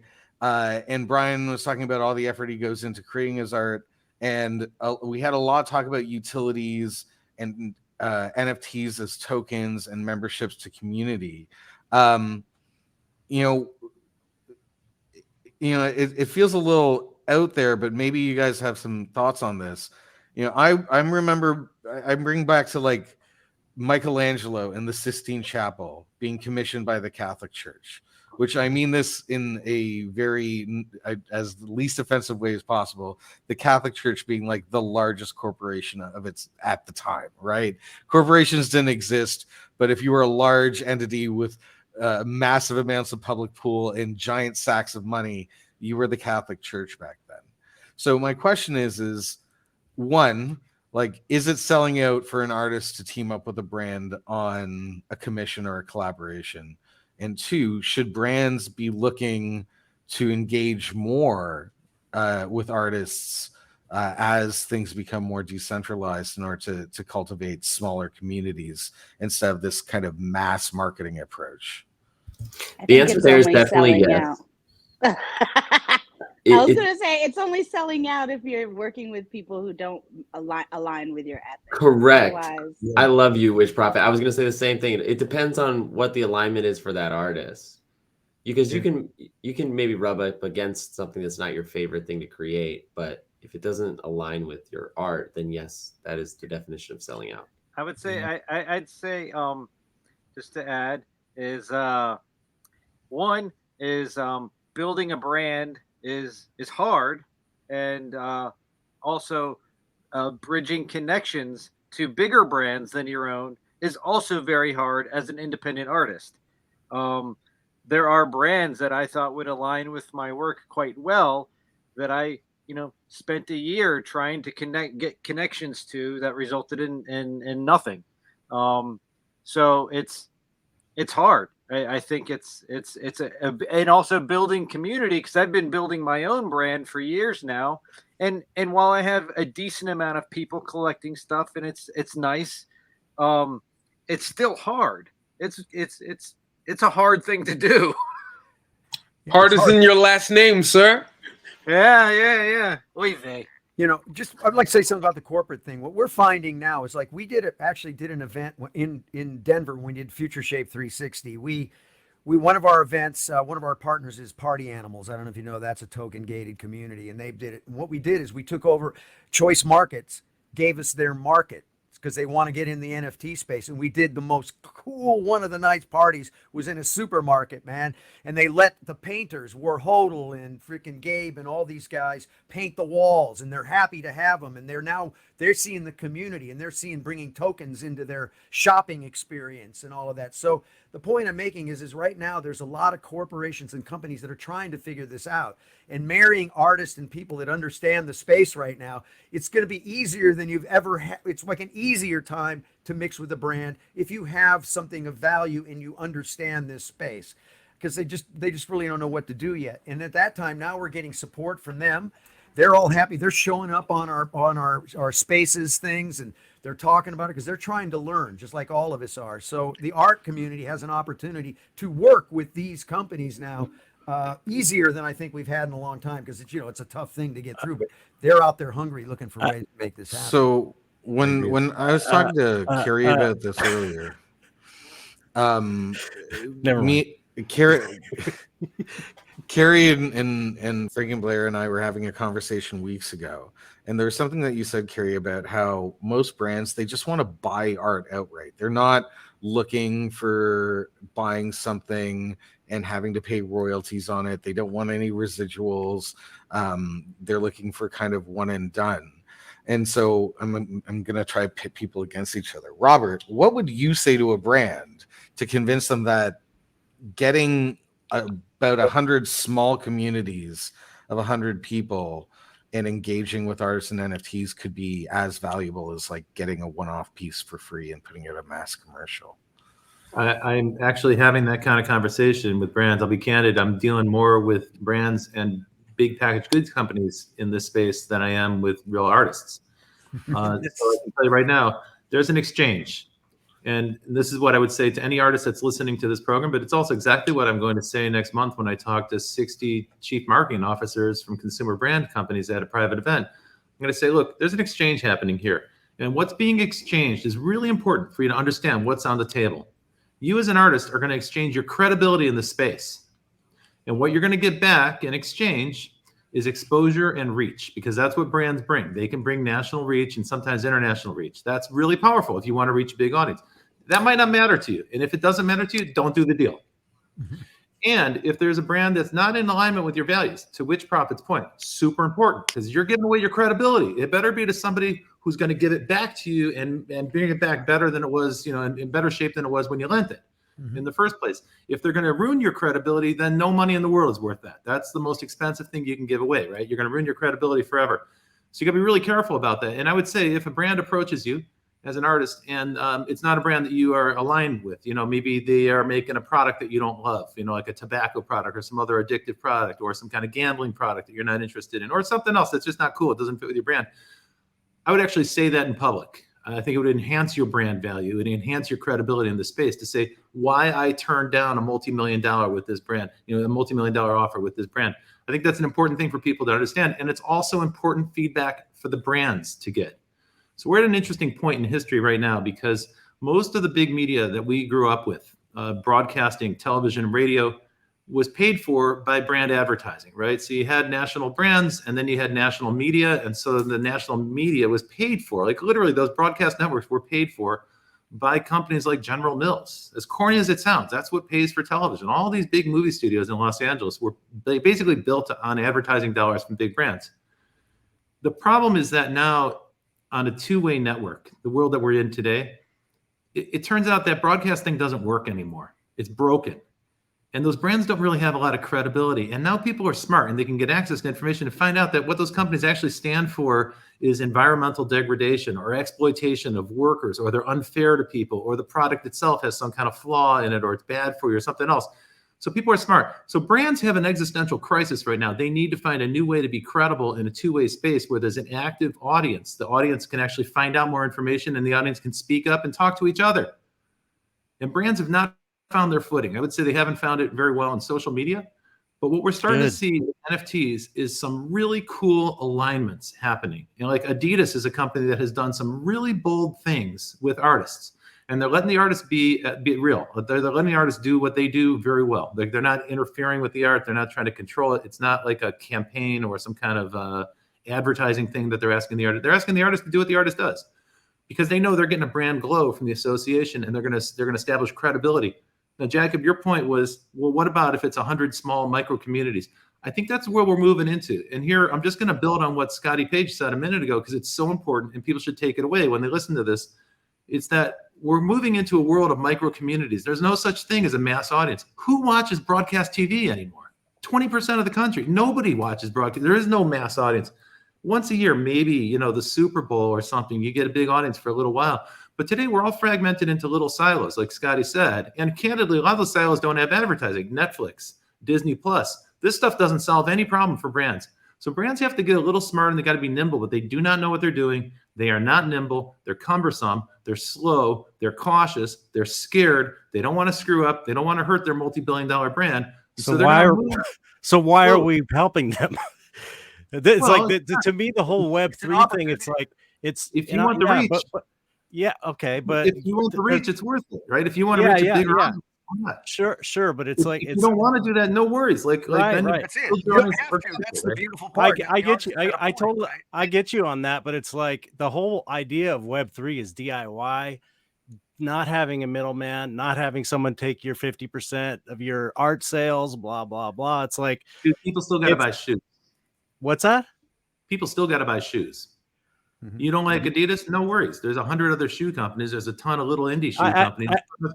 Yeah, that's true. It's just it's like, I'm not necessarily against brand partnerships. I wouldn't do it myself unless maybe it was something I was totally into. But it seems like a lot of emphasis is put on brand partnerships in the space, and it's like, I don't know. It feels weird to me with the whole idea of freedom and do it yourself. And Web3 is this new thing, and everyone's bringing these huge corporations in and trying to hold their hand to get them to go along to this thing. They don't brand. They're not even really into it. It's like they're not into it. They're in it. They see the writing on the wall, but it's like, everybody that's in now is like into it. So this is a broader question. Is it inevitable? We have all these large scale brands, right? And to your point, Robert, like everybody needs shoes, but also, there could be a cobbler in your hometown, right? So, it seems like, quietly quitting, like, again, we're getting into the next talk, quietly quitting, decentralization, finding your own audience. Like, is the decline of national brands and international companies an inevitability? Like, is this the beginning of like the masses going, yeah, you know what, this is our space, like you can try to engage with it, but we're just going to go around you. We're going to create our own markets, our own communities, and we're just not going to worry about you anymore. You're seeing a lot of that right now, and just in general, if you look at it, I've worked with I've been consulting with some pretty big names, right?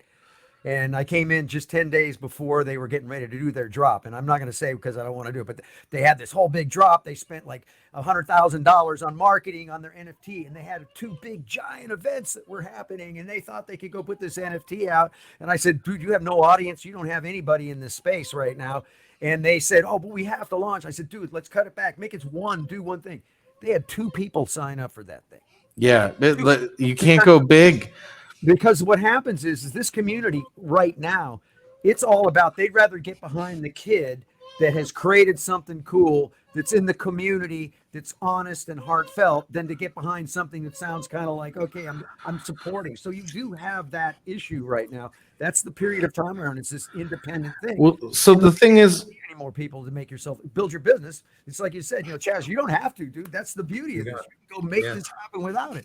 But in my case, it depends on what my long-term goals of what I want to do, because the big brands, they have, like Robert says, they got reach. And there's things. So if you can be clever and create the right thing, the point is they got the big dollars, they got the reach, and they can take you to another place.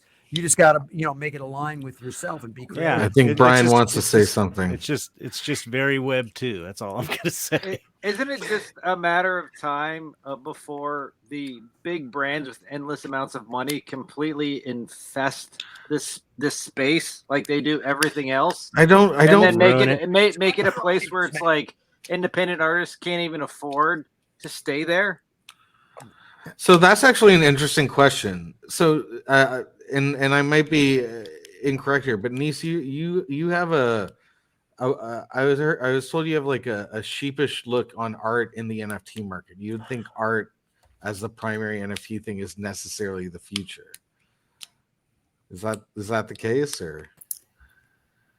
As a way to support artists, of course, because this whole thing started with artists. We can't leave them behind again, honestly, because a lot is happening with NFTs outside of art. Yeah. And not specifically with NFTs, with crypto, because right now crypto and NFTs are working together, and it's people are creating communities, doing stuff with the communities like in real life, in the ground. So this thing is like taking off in so many different ways. But I think that we still, because as I said at the beginning, you said it's a digital art ticket kind of thing, and I was like, no, it's actually a non-fungible token. It's a token. It's like a piece, a dollar, but it's yours, unique. Nobody can have it, even if you sell it. It's it's like saved in the memory of the blockchain forever, that you owned it at some point. Mm-hmm. So that's the difference between an NFT and just a token. Just like let's say I have an NFT and then one day somebody famous bought it. Mm-hmm. That NFT's value is up forever. Just because that person owns it. Like right now, you could go and like try and buy Michael Jackson shoes. Yeah. That's gonna be very expensive, but then the person who made that shoe actually doesn't get anything. Right. The Whereas if they're blockchain using fund NFT, is they'd get something. exactly. They always get something. They always get something for what they created.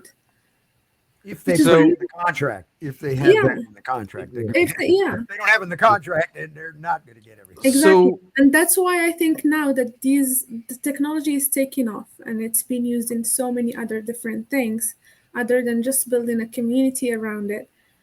I think you guys should be more open to more ideas to understand what's going on outside of this. Because right now, the latest thing is refi, reimagined finance.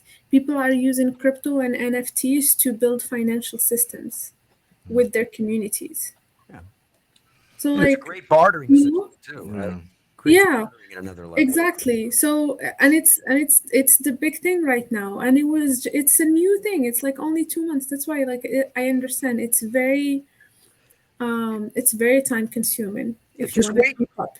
Wait till Right? you start walking around, and everything you're around you. You're walking up, interacting with NFTs on the wall. Exactly, Stuff. You're gonna be going, exactly. oh, I want to buy that. It takes Yeah. me someplace. It's going to be a total game. And But so Exactly. So the only way for artists to actually stay on the only way for artists to stay on the market, and I want them to stay on the market because the same way we want to reward the creator of everything, we want to reward the creators of this movement, which are the NFT artists.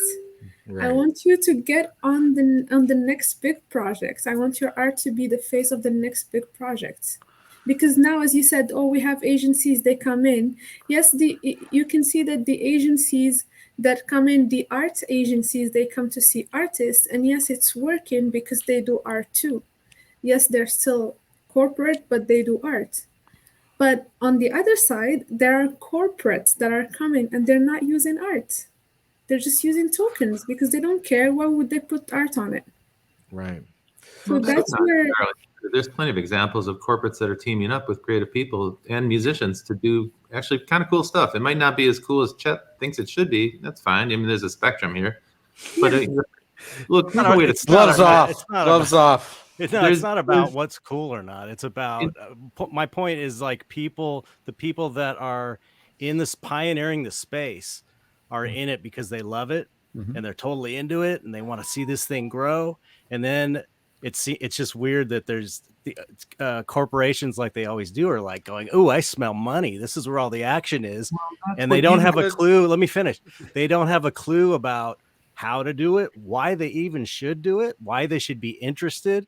And everyone's like going, oh, come on, please, let me get you in here, come on, we're going to help you out and show you how to do it. And it's like, I'm not against sponsorships or anything. I had a sponsorship with a brush company before. It's not about that. It's just like, you kind of don't need them.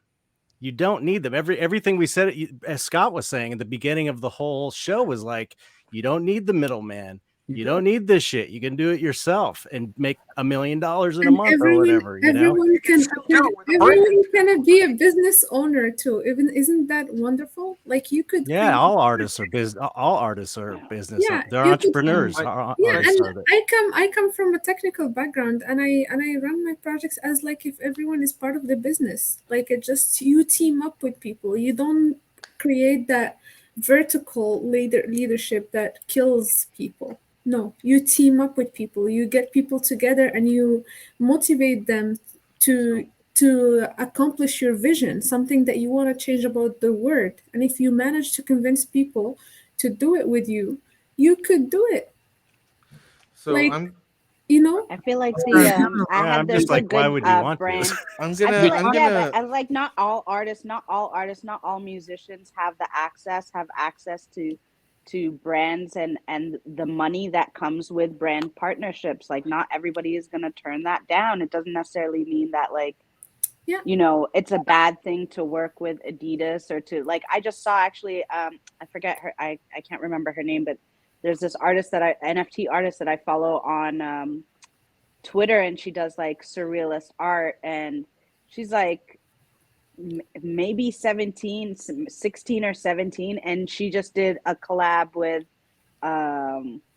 Chicago Bulls where they like did an NFT project where they got all these different NFT artists to like redesign the color palette of the Chicago Bull logo that has never been touched. It's like and the access that it has provided her to be able to do that. And even though it's like, why do you want to be in this market in the first, like what the hell does a Chicago Bulls have to do with NFTs? But like the fact that she was able to work with them and have their name on her resume, and like her ability to like have that money that came with it, because but I think not that's everybody's gonna make $1 million in their NFT. Yeah. To say that is like it's not realistic. See, Like that's where- not that's where- everybody. There's a small percentage that's gonna do Yeah, I that. agree. And when you have the opportunity to make money, it's like it takes money to make money. So you might as well take that brand deal and do something and show your creativity and get that money and put it towards your No, business, I agree. rather There's- than be like, fuck And that, that's you know? that's where Rob comes in. That's what exactly what he says. He's like, if it aligns with your values, it's an opportunity. That's it. Yeah. Just an opportunity. Yeah. I- Hopefully If it hopefully they don't come and fuck aligns- everything up for the independent. Yeah, guys. exactly. Hopefully. But if you look at it like that, I can tell you for sure that's going to happen. Like if your view is that It doesn't have somehow- anything to do with it. It doesn't have anything to do with it. What- It no, might not, let's- it won't happen for me, not necessarily. It's if I do it independently. Well, if I'm I just- can. there was a time where the web was not commercial, right? This is going back 20 years or more, before big brands got involved in the web. And it was safe to be weird on the web. And it was cool, but it was small. And it was cool because it was small. Okay. Right. And there was an early adopter community on the web. And actually, back in those days, online discussions were actually completely different from the kind of discussions that you get in social media today. I say that because not everybody on this call was around at that time, or you were young or whatever. But you know, like that was I've been through every single phase of this evolution of the web. Let me tell you, in 100 years of electronic media, there's never been an electronic medium that was not ad supported. Yeah. Now, maybe it won't be broadcast advertising. I don't think it will be. I don't think that's going to play so well in this space for all the reasons Chet just said.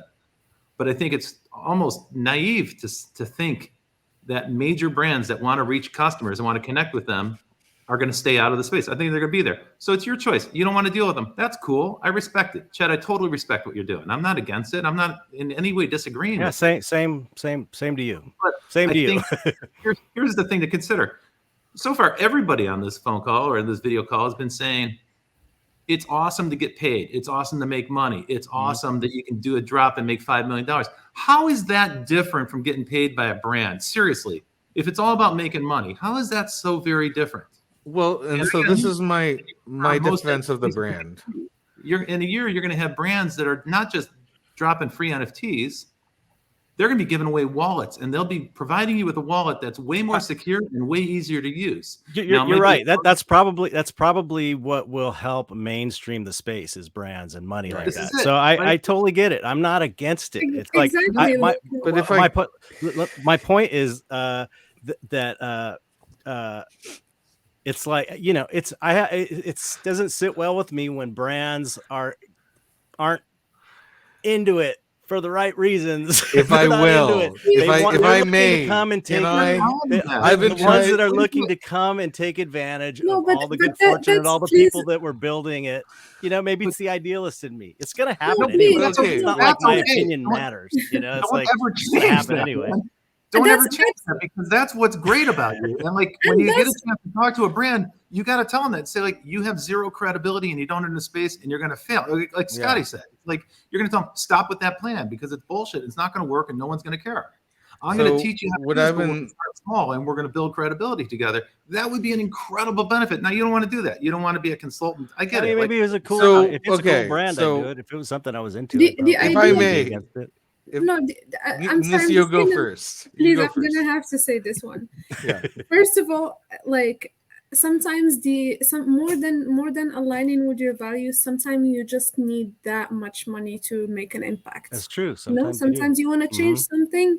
Sometimes you don't. Huge, you know. Sometimes you know that you need that much money, right?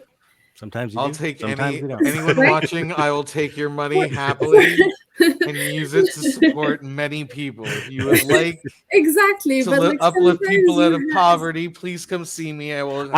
Honestly, the only reason I said anything is because all I've ever heard. I'm sorry to interrupt you. You can finish, but is that it's all everybody's very pro bringing corporations and brands in, and I never hear a voice going like, "Hey, wait a minute." So I just thought I really just kind of wanted to push back and talk about that aspect of it. Yeah, but see that's where the biggest misunderstanding in the space, in my opinion, because freedom comes with responsibility, whether we like it or not. That's the truth. Like if you want your own money, you want to save it, you have to learn custodian.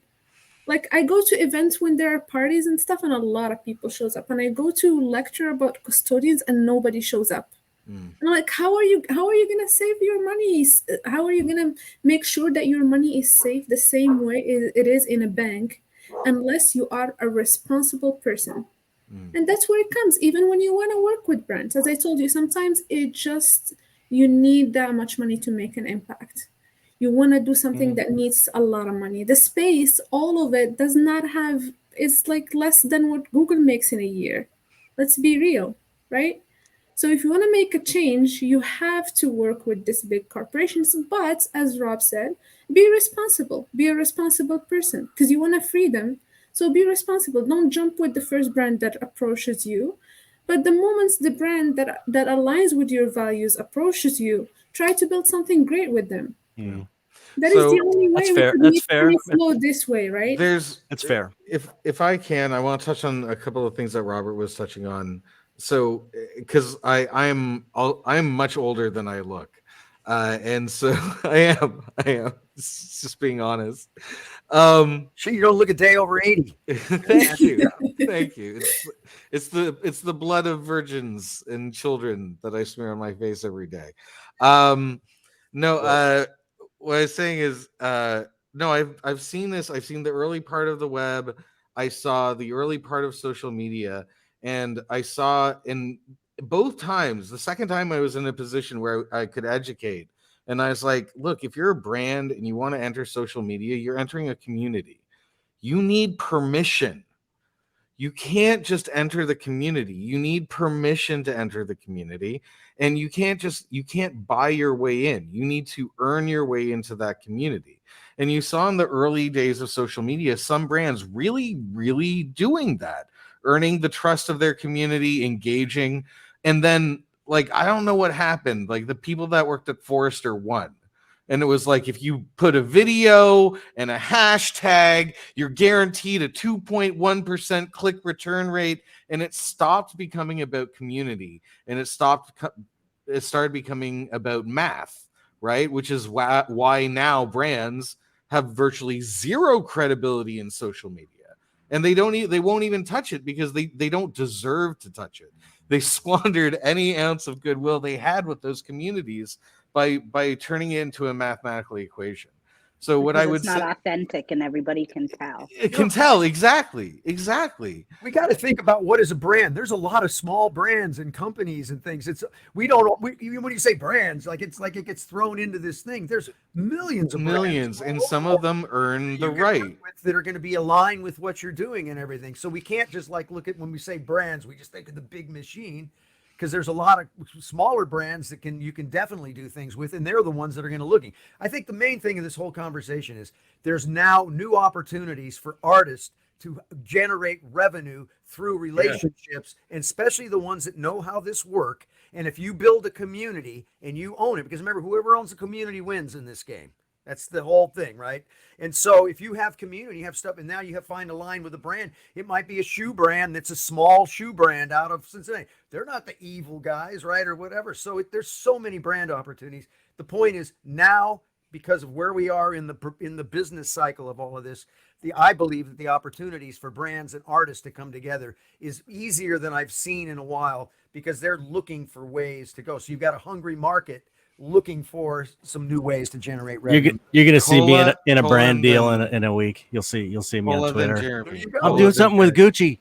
I wanted to actually ask. I think this is a good space for Carrie to jump in, because I feel like being a musician and working in the entertainment industry, I think a lot of, especially young kids, who have the opportunity to do something great within space.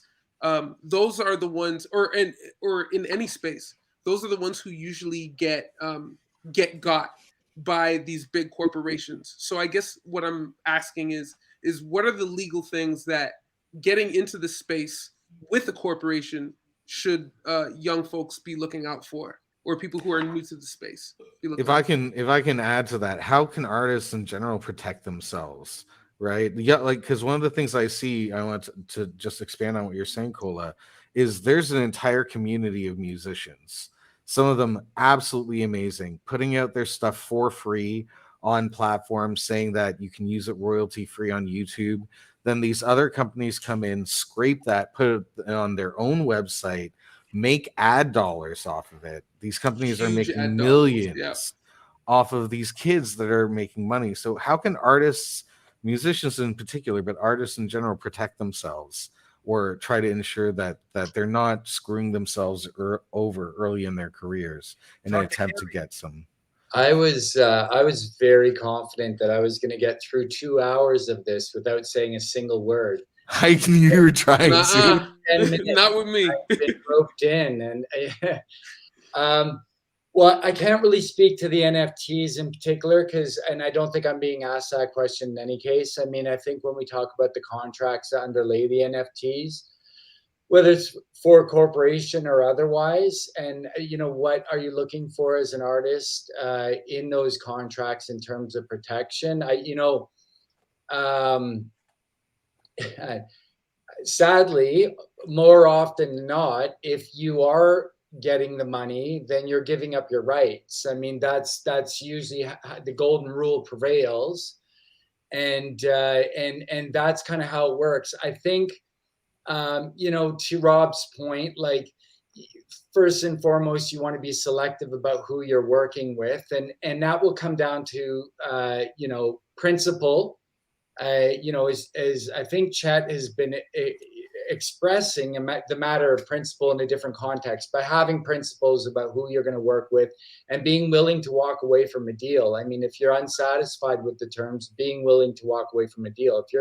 If you're not willing to walk away from a deal, then you're going to accept the terms that are put in front of you, and more often than not, those terms are not going to work for you. So that's a very generalized answer, but basically, I think you need to be able and willing to walk away from a deal, and you need to be selective about your deals, and then maybe also like any examples of bad corporate behavior or unscrutable actors, or I think shaming goes a long way, especially in social media where brands get caught out stepping all over artists. I think one of the things that's good that's come from social media is the populace, the comments. People have a voice, and if brands fuck up, pardon my language, they'll hear about it.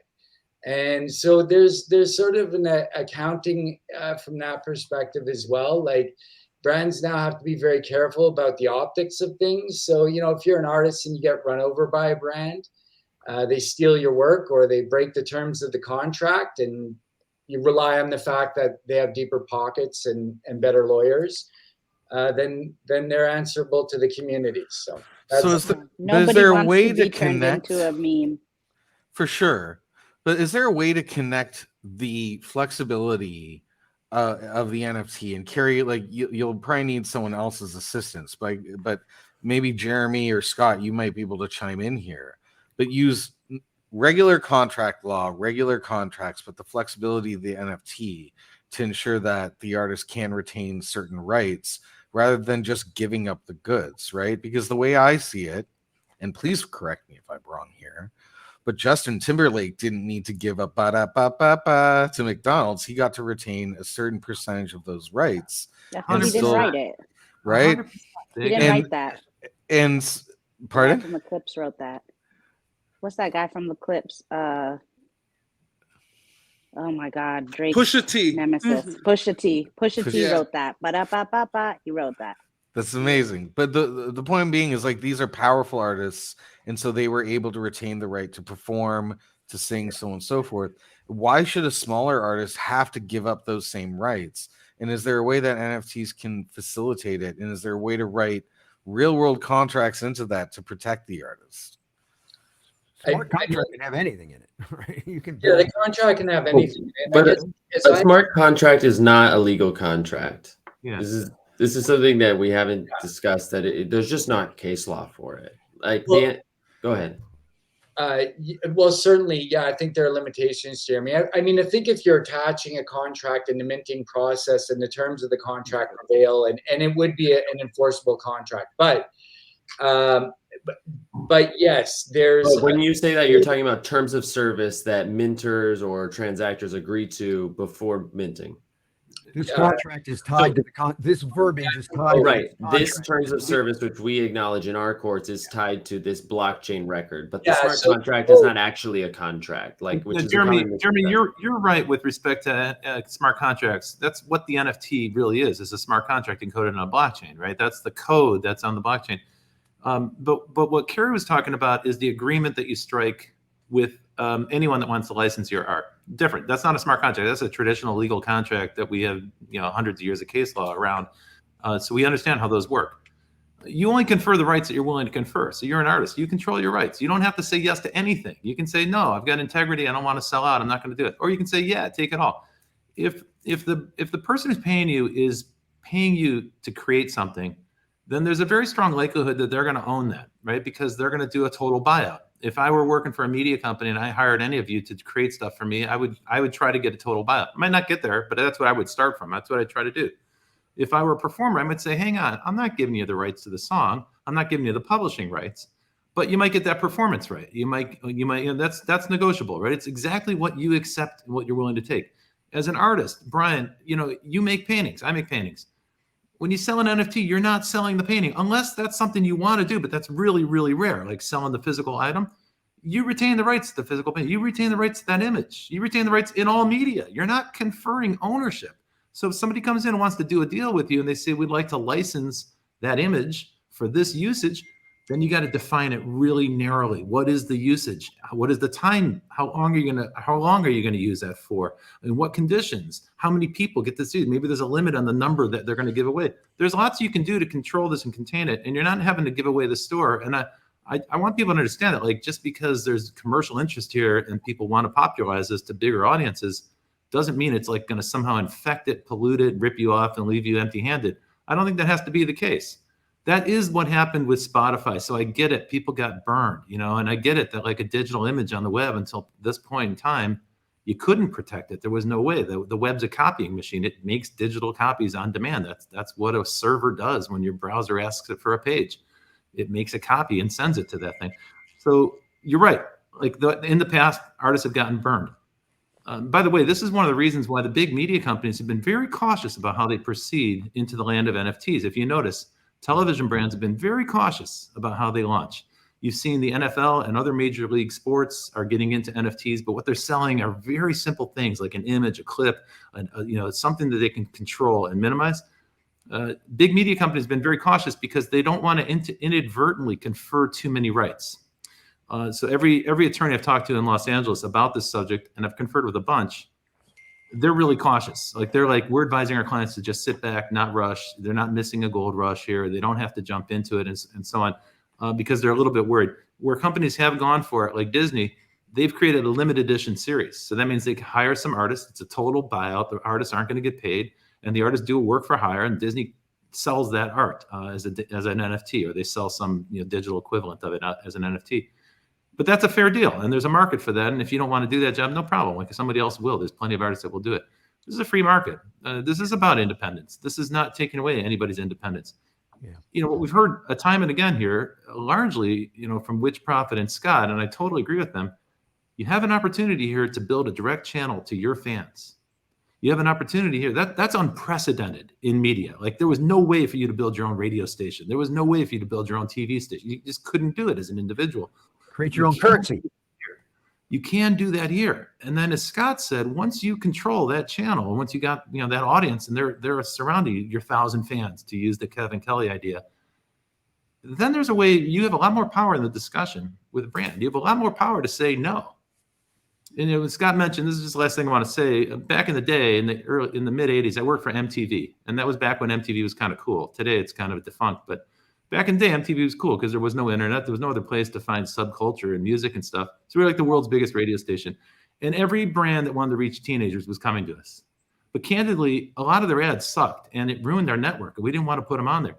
So we started turning down ads. Now you got to imagine a TV network, and especially a fringy network like MTV at the time, it took some serious balls to say no. But we turned down ad campaigns because we're like, this will ruin our channel and we're not going to accept it. And finally, Chayate, which was like the hottest agency at the time, they came into MTV and they wanted a meeting with me and the rest of the producers. They were like, what is the story here? How come you're turning down these ad campaigns? We have clients that want to spend money on your channel. All the other networks are saying yes. And we're like, yeah, we're not going to do that here because you won't be successful. And we want you to be successful. But if you're going to talk to our audience, you got to talk to our audience the way we talk to our audience. We can teach you how to do that. We're not going to make you cool. We're sure not going to make your brand cool. You got to do that work yourself. But at least we can teach you a way to be credible in the space. If you don't want to do that work, I totally get it. And I respect every single artist that's here. I'm an artist too. So I totally get it. I don't sell my art for that reason. I don't want to commercialize it. But if you want the reach and you want to work with a brand and you want to get paid by them, there's a way for you to have a hell of a lot more power than you've ever had in history. That's really what's being presented here. But you got to get busy. You got to do the work. You got to build the community, just as Scott said and as Witch Prophet said. I'm so with them on this. But it is an exciting time because that potential exists in a way. It's so accessible. It's just effort. It's just a little bit of effort. You can do it. And relying on credibility is what a resounding message that I keep hearing. I really appreciate that because I completely agree, especially with the whole MTV thing. Oh, of course it's going to work, right? Yeah. What blows my mind, what blows my mind is people are people, right? And then they walk into a brand and they stop being people, right? Like it's and I've seen, because I was in advertising for way too long. But it's like, you go out after work and you have beers and you're talking about things, you behave a certain way, then you go in and you're like, yeah, let's engage with people. And that's too risky. It's too dangerous. Like everything is so sanitized, and that's where they lose their credibility. And it gets to the point where people have viscerally angry reactions to brands, but all brands are collections of people, right? So it's true. Like, it's this weird game we put ourselves into. But in Brands this need space, to they're remember like, their people. in this space, they're like the uncool person that has money in their pocket but doesn't know how to dance. Yeah. And you got to help them learn how to dance. Like, they're afraid to put a foot While on the you dance. pick their pocket. But see, that's the thing. It's like I taught them how to dance. Like if you look at my history, I taught brands how to dance, and I helped brands make a ton of money at the start, Awesome. both at the start of the web revolution, and again at the start of the social media revolution. And then they just decided to ignore the dance after they started getting the money. And I think that's the concern Chet is expressing, and it's the same concern I have, but in the opposite. I loved advertising. I hate seeing brands fail. I hate seeing them trip over themselves and smack themselves in the face. And I just don't want to see them enter the space, have an opportunity to connect with their consumers in a meaningful way and have long-term success with them, and then immediately like take that goodwill and flush it down the toilet as soon as they find an algorithm that works for 6 months, which is basically what happened, at the turn of social media. So, I just wanted to say one thing. My recommendation to artists and people is take the fear out, man. Don't worry about it. Make shit. I can tell you, I've gotten pounded on stuff. And when I look back at time, it was the best thing that ever happened to me. I just go into it fearful. I go into it like, hey, I might get screwed. Okay, fine. I'm going to do everything I can. If I do, it doesn't matter. I'm going to move on because it's about the ride. So I hear people complaining about these things that they've done all this time. And it actually blew them up in so many ways and so much value came out of it. But instead of thinking about the fear, it's like if you feels good and it feels like it and you kind of do your due diligence stuff, just go for it, man. Especially people that make stuff. Right? I mean, you're going to make stuff and you can put it out there. You can make more stuff. Fear holds back so many people from doing stuff, right? Just go make shit because, man, it's all about the ride. It's about the ride, right? And so if you're not uncomfortable, you're not learning. Make it happen, right? Don't be so fearful. Just go for it, man. Especially now because you might get lucky and just like poof, knock it out of the park, right? Or embrace the fear. What I always tell my students is if you're not uncomfortable, you're not growing. Yeah. Right? If you're not uncomfortable, you're just doing the same shit over and over again. You need to be uncomfortable to grow. Pounded, I swear to God, at my age right now, I'm so thankful for all the things that I got pounded on because they made me, they changed my point of view and kind of moved me through. And then I look back and I'm, like I said, I'm going, we're past time, guys. If any of you need to leave, feel free to leave. I think I see Chet waving. I just wanted to say one thing that hasn't gotten brought up about one of one NFTs. Like we've been talking a lot about generative projects and 5,000 piece collections and stuff. One thing, as far as helping artists get into this space, you can come in and just do one of one collect pieces, like it's just a JPEG of a painting you have, or I started animating my paintings, which is really fun. You can just do anything and just offer it as this is a one of one edition. I'm not going to make $1 million on it, but I might make like 10 grand if I'm lucky or something, or $500 or $200. But there's a whole group of people that are collectors that are not totally, they're I'm sure they want their the value of the work to go up, but they're in it because they're into collecting, and they're always online. They're into NFTs and Web3, and they're totally into it. All their friends are there, and they like to show their work off. It's the same reason people buy paintings, because why do people? I mean, paintings are like, a piece of wood, some paint. It's worth like $5 or something. You know what I mean? It doesn't have any intrinsic value other than the value people get it because they love art. So. If there's Brian, because you were talking about, where's the value if it's a link and this and that. And it's like the collectors I found that are in the space are like, they're totally into the technology and they think it's super cool. And it is really cool. It's like the next phase of art collecting online, and blockchain allows that to happen. And it's like, in the same way that we all agree that a Rembrandt is worth this much money, it's like, the collector community agrees that this is a legitimate way to collect digital art, and it's all good, and So That's an excellent point. And you're lucky to have such a great community. Just these people are very, very unique. And unfortunately, we don't have so many of them in the world. Unfortunately, honestly, yeah. It But hurts, but but we that's don't have so many of them. We don't have enough for everybody. right. But that's being an artist as well. Yeah, It's like exactly. it's Yeah, like yeah, it's yeah. hard to get collectors. You only get a handful in your life that really support you. But for those people that are like independent artists and want to do it, it's like you can come. You don't have to do a big generative thing and make $5 million. You can make really good money just Mhm. doing one of one pieces, and there is a market for you. You just have to find the people that are into it. And it's Yeah. like I've got a collector base outside of NFTs, but not only one of them is into NFTs. It's like the other ones are just not interested. So it's like I had to come onto Twitter and find these new people that knew me from like my work with Tool and stuff, and like my artwork, but they're not collecting my paintings at all. They're just into the NFTs, and so it's like they're out there and they're into it and they love it. They love it just like people love physical paintings. Art collectors love physical paintings. Yeah. One of ones is a great way to go. That's how I started with. It's just simple too. It's simple. You don't have to deal with 10,000 people saying their wallet didn't work when they tried to get it or whatever. It's like kind of the easy way to start. Yeah, it's great. By which Prophet. Yep. Sorry, it's to say which. Prophet. Bye, bitch. See you Bye, later. bitch. Get out of the channel right now. I have to go. Bye, Leilani. I have to jump too. Unfortunately, I gotta. Yeah, me too. Good night. So, Guys, this is great. Before you guys go, I just want to thank every single one of you. Look, and I'm going to be very real for like 2 minutes, so please stick around. I'm neurodivergent. My kids are neurodivergent. I came out as neurodivergent with PTSD a decade ago. I lost my career, and I went around and I traveled around North America, and I saw talented people, creative people, all struggling just because they were just a little different. They didn't fit.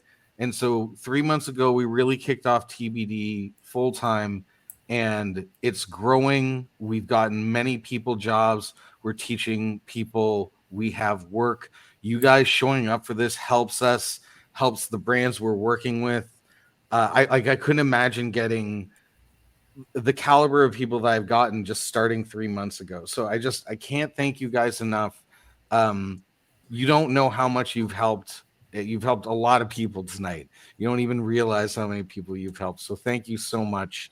And if you guys need anything from me ever, professionally or personally, just reach out. I got my you. air conditioning's broken, so can you Don't even joke about that. I traded a steak for an air conditioner once. Okay, You don't even know. I'll get you an air conditioner. Just hugs, man. Just hugs. What a guy. Great.